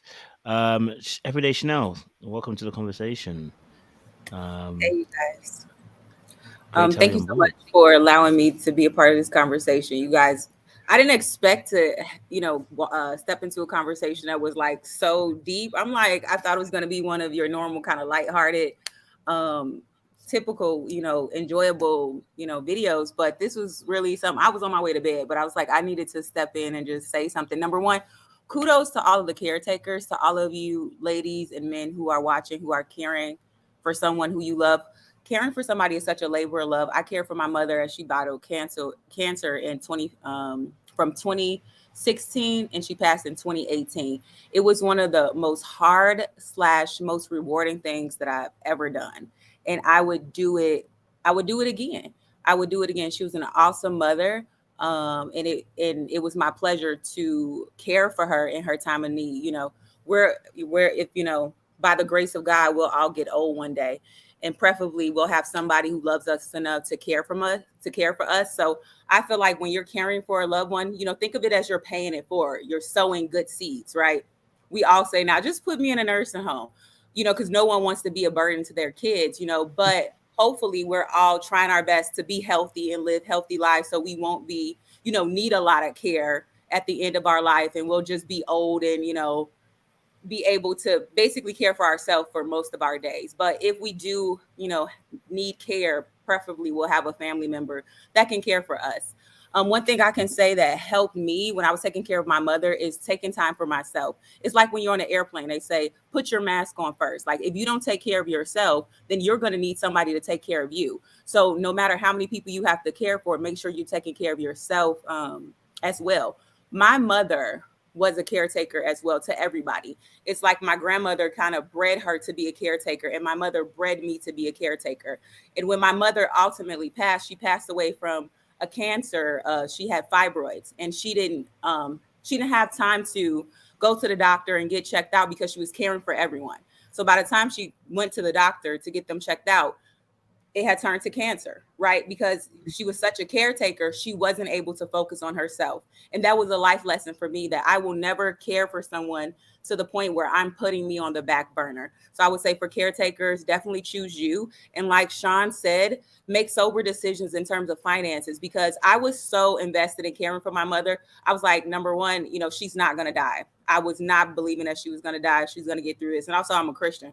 I'm like, I'm praying Jesus is going to make this happen. She's going to come back. And I wasn't allowing myself to think about the other part of it. Like, hey, do we have a plan in place just in case it's God's will and she doesn't make it through this? I wasn't prepared. So when she passed away, it was a shock to me. Granted, I was there the whole 2 years caring for her. I was not prepared with a financial plan. And when she passed away, my whole life had to restart because we were from the bottom up again. So I would say even, you know, people who are Christians, like, be spiritual, pray about it, but prepare yourself financially, because God gives us wisdom in those case scenarios. So that's kind of what I had to add to the conversation. So thank you for letting me participate in it. No, thank you very much, Everyday Chanel, and again, condolences as well. Yeah, no, appreciate that. Thank you. Listen, these stories are touching, man. You know, and I think these stories are, I say these stories, but these truths that people are living, are important, because again, it just highlights again for me, you know, again, having empathy for people, as well, that people are going through things. There's a lot of pressure on people. You know, you don't know what people are actually going through. Do you know what I mean? You know, everyone's sitting up on this lovely screen on Beyonce's internet, and people are going through real stuff. Do you know what I'm saying? And you might never know. You know what I'm saying? I call it Beyonce's internet because, you know, she'd be killing out there. But you know, who else can get 24 million for an hour show? I sure can. But you know, this is obviously insightful. It's helped me to see a different side of things, to be slow to speak, quicker to listen as well. So definitely hearing that. Jay, I see you in the conversation. I'm gonna get to you in a second. Ray Alexander says, has the value of one person, one family in the house become cost prohibitive? Could combined incomes of multi-generational living be more cost effective? Ray be in the Matrix in the future. You know, he'd be asking these good questions. You know, the questions that I can't answer, because I would say this straight. Some of these in-laws, they can't live with me.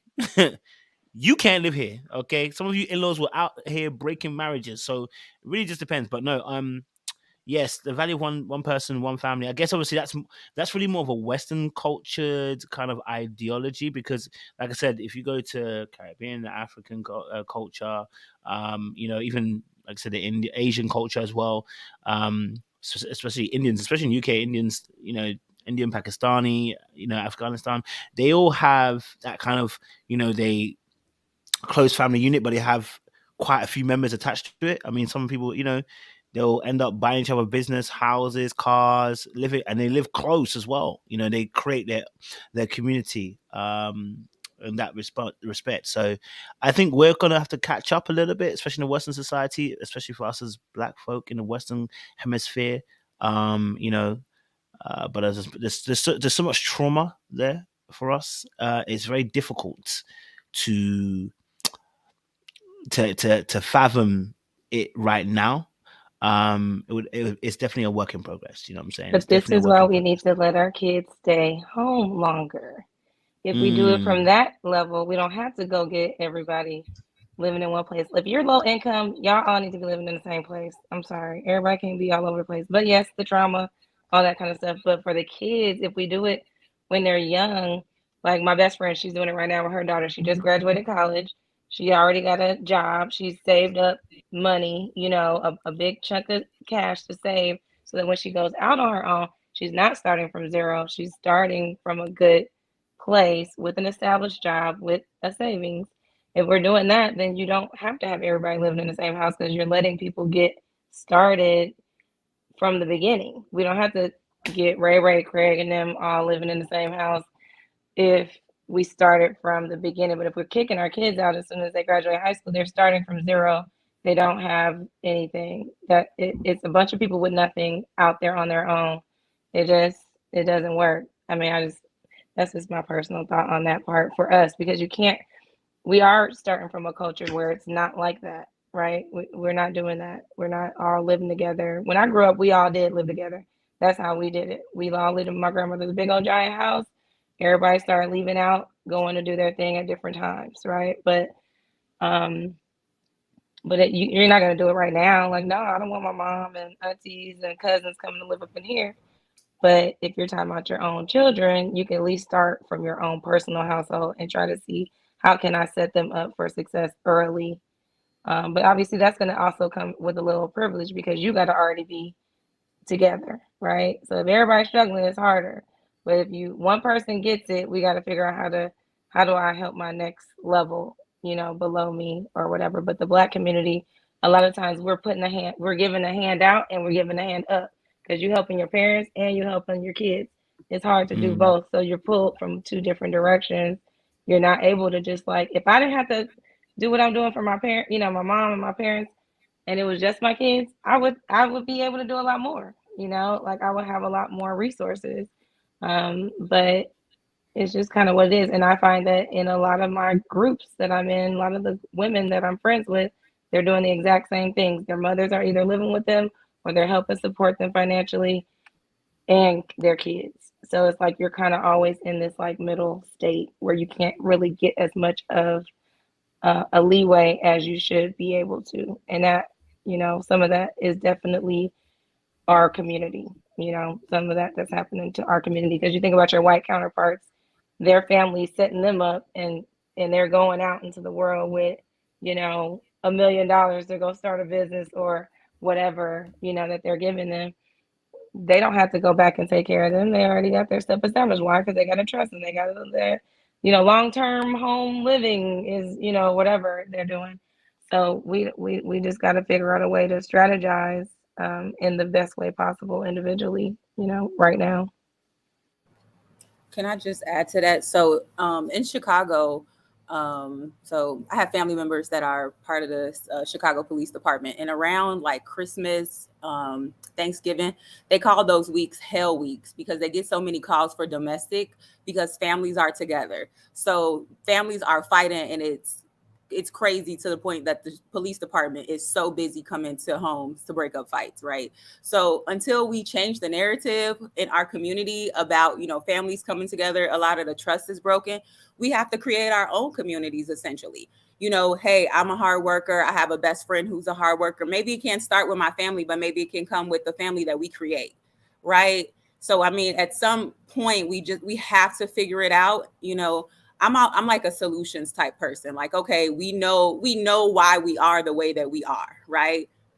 But now how do we change the narrative for our children, for our future, right? So potentially it's create the family that you're looking for. You can't trust your sister, you can't trust your cousins in them.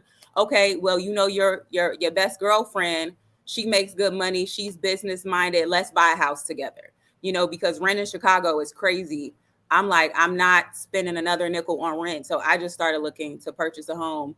And I'm like, I would love, especially single people who like it's one income and you're paying extremely high rent or extremely high mortgage, a car note.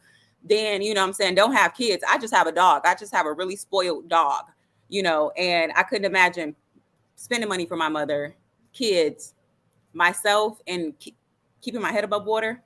So it's a lot. So we got to change our narrative ourselves, I guess. Yeah, the narrative is hard. It's hard pressed. Go for it, Sean. And I was going to say, in addition to what Aries and Chanel was sharing, I like the idea of, you know, potentially down the line, I get married again and have kids, that my in-laws or my mom can stay with us for a time while we're helping to you know, bring up the kids. You know, like that I could deal with because it has a beginning and it has an end, you know. So, but the forever is what scares me. The 5, 10, 15, 20 years. Yeah, I don't know. Because people be out here living a long time. And, you know, are like, you using them for babysitter, Sean? What you say? Sounds like you're using your mom for a babysitter. Yes. Child care. We'll call it child care. Child care, you know, and look, it can be mutually beneficial because most grandparents love the benefit of spending endless amounts of time, especially if it's their first. And for my mom, I'm the only, you know, child she has. So it will be her first grandchild, right? So that's going to be a fun experience. Whatever, you know, my potential wife, whatever her parents' experiences, you know, maybe they will or maybe they won't want to do the same, you know, but I just think that's a good way. And you see a lot of people, because childcare is super expensive, you know, super expensive, $2,000 to $3,000 to $4,000 a month, depending on where you live, you know. And if you've got parents who are retired and want to spend time and, you know, you can trust them, I say, why not?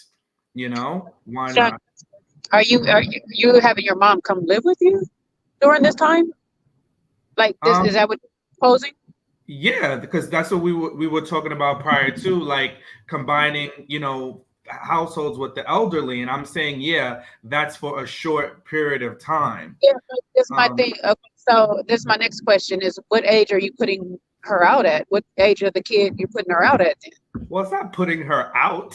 It's Well, it's a short period of time. when the kids can talk and walk and are That's potty trained. So so somewhere she got between to one be and with two, you at one. one or two. I said it ain't gonna be. It's got to be an end. Well, why she need to live with you for that year and stuff? Where she at then? Well, listen, she doesn't have to give up her place. We could, it's an option. I'm not forcing it. I'm saying there's a lot of parents who do that and they love doing that. So if that's something What if you that, have a second child in between that time? That you have stair steps. listen, she ain't doing nothing. So it's all up to her. That means Trust now me, she and went it'll for keep her 4 alive longer. years. She went from 1 to 2 years to 4 years. Well, look, Jay, you know a little bit about my mom from what I share. Trust me, if she's not interested, she will. She is not shy about mincing her words and saying, listen, I have a life and I'm out. You and all this baby making is not what I bought into, so I gotta go. I don't even think she would do it. To be quite honest, she might stay for like a few weeks, maybe a month, but she would be in and out. I don't see my mom doing it, but I do know that there are some mothers that would. And who knows? She You might would take the surprise me. in-laws though. Hmm? You'd take the in-laws in, and the in-laws. Potentially, like my in-laws from my first marriage, my mother-in-law, love her to pieces, but my ex-wife wouldn't even want to live with her, so I damn sure ain't gonna live with her. If she can't even get along with her own daughter, then there's little that I could say. So there's too much tongue biting for me. So Well, you no, gotta I'm not go. talking about the past ones, but say you get along with the new ones or whatever. No. If it were like that, yeah. If we could get along and we all have a mutual respect, because that's big. Like you got to know that if you're coming into somebody else's home, you're open. You're not gonna tell them. Like my mother-in-law would be like, "Oh, the baby has a fever. Let's put him in a bath of alcohol." No, no, no, no, no, no, no. We don't do that. She be trying to feed people's babies whole milk. No, no, no, no, no, ma'am. No, we don't do things like that. And she'll be like, "What are you talking about?" No, no, no, no, no, no, no, no, no, no. Sean, that's down south living right there. She wasn't even from down south, but yeah, it's just people who do what they want to do and could care less about what you tell them to do. Those kind of people, no, you can't live up in my house. You can barely visit. That's You how they gotta be go. down here. I came home, my mama was feeding my baby potluck and cornbread, bro. I didn't even know what that was. Baby over there just smacking away too. What kind of gravy or stuff was it? No, it's pot liquor. So like, let's say you make greens, they take the liquid off the greens and mush it up with the cornbread. Now, how old was the baby? He was like some months old, like 6 months. Said he gonna get two this teeth work. at the top of their head talking about hot liquor and cornbread. Gonna put some hairs on their chest. I'm trying to tell you that's all the way southern right there, baby. I'm gonna let you know. They do it different down south. They do it different down south. It's different down south. They operate different. They're gonna say, "Did you die?" Grits and put it in the baby mouth. Yeah, my It's like if it mama was good enough for you. My mama told me, don't feed him the cereal with the bottle, feed it with the spoon. I thought she was crazy because I was like, how you gonna know how to do this? Toe it up. Toe it up. So it's got a BB. Nothing wrong with that toe. I get it. All right, listen. We've reached the 3-hour mark, so I'm gonna have to ask Sean to benedict for us. But those of you on the panel, don't run away. We have a little afterlife. If you want to chat and chop it up for a few minutes or whatever, we always have a little afterlife after. So that's right, Everyday Chanel. I got my drink too. Sean, give us a benediction. A little hot something. You know what I mean? Something with a hot liquor.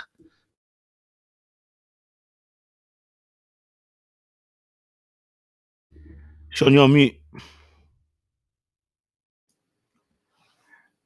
We ended better than we began. And I think, you know, the lessons that we learned is to hear each other out, right? As well as come to our conversations together with an open heart and mind. For men and women, give each other room and space to vent, right? Sometimes we just want to be heard, and that's okay. It's time and season. I think the other part is, you know, being open to doing things different, always being flexible, right? Because relationships require flexibility. Nothing is fixed forever, and relationships also require sacrifice, right? But it's sacrificing with the right person, trusting the right person, and being open and willing to hear that person that you know you can trust. And then lastly, when it comes to our families, sometimes we don't choose them, and we got to make choices that are aligned with our own boundaries. And sometimes that doesn't always look the way we think it should look, but our boundaries, our mental health, our peace of mind, those things are invaluable and priceless. Back to you, Coach. Yeah, thank you very much, Sean, for that as well. Listen, audience, it's been a really good conversation. Really loving you guys' participation. Ladies on the panel, Everyday Chanel, Dahlia, Jay, Haitian Empress, Aries, Shana. Honestly, I appreciate you as well. You know, it's just good to just have good conversation as well. So we'll find out what happens on Sunday when we have the men's next panel, and that will influence what we do on this Tuesday. Alternatively, listen as well, audience members, if you do have suggestions, always email me. You know, if there's something that's burning in the topic right now, I know right now, in fact, maybe next week we'll see how it goes. We might talk about the Ty Nicole situation as well, because I'm hearing that the ex partner was one of the police officers. So listen, it's all mad right now. Yeah, I'm hearing apparently he was one of the. It's crazy. So you know, these are things that are affecting our community at the moment. So, and I say our community, predominantly African American, because I'm British, but still being black, it affects us. But yes, so you know, maybe we can talk about that as well, and just kind of, you know, just have some real conversation around that, because I think there's a lot of stuff going on. As well. So someone said review The Best Man. Yeah, we actually need to do that. I need to finish it, to be honest. But again, thank you all so much for joining us and having good convo in the chat, also on the panel. It's been really, really good, really powerful, and it's been educating, if I can say that word in this phrase, as well, very much. So I've learned some things. That's what I can say. So guys and ladies, don't do anything I wouldn't do. There isn't much I wouldn't do. So be careful out there in them streets. It's hot, okay? It's hawks out there, okay? We appreciate y'all. Stay locked and stay loaded. See you again.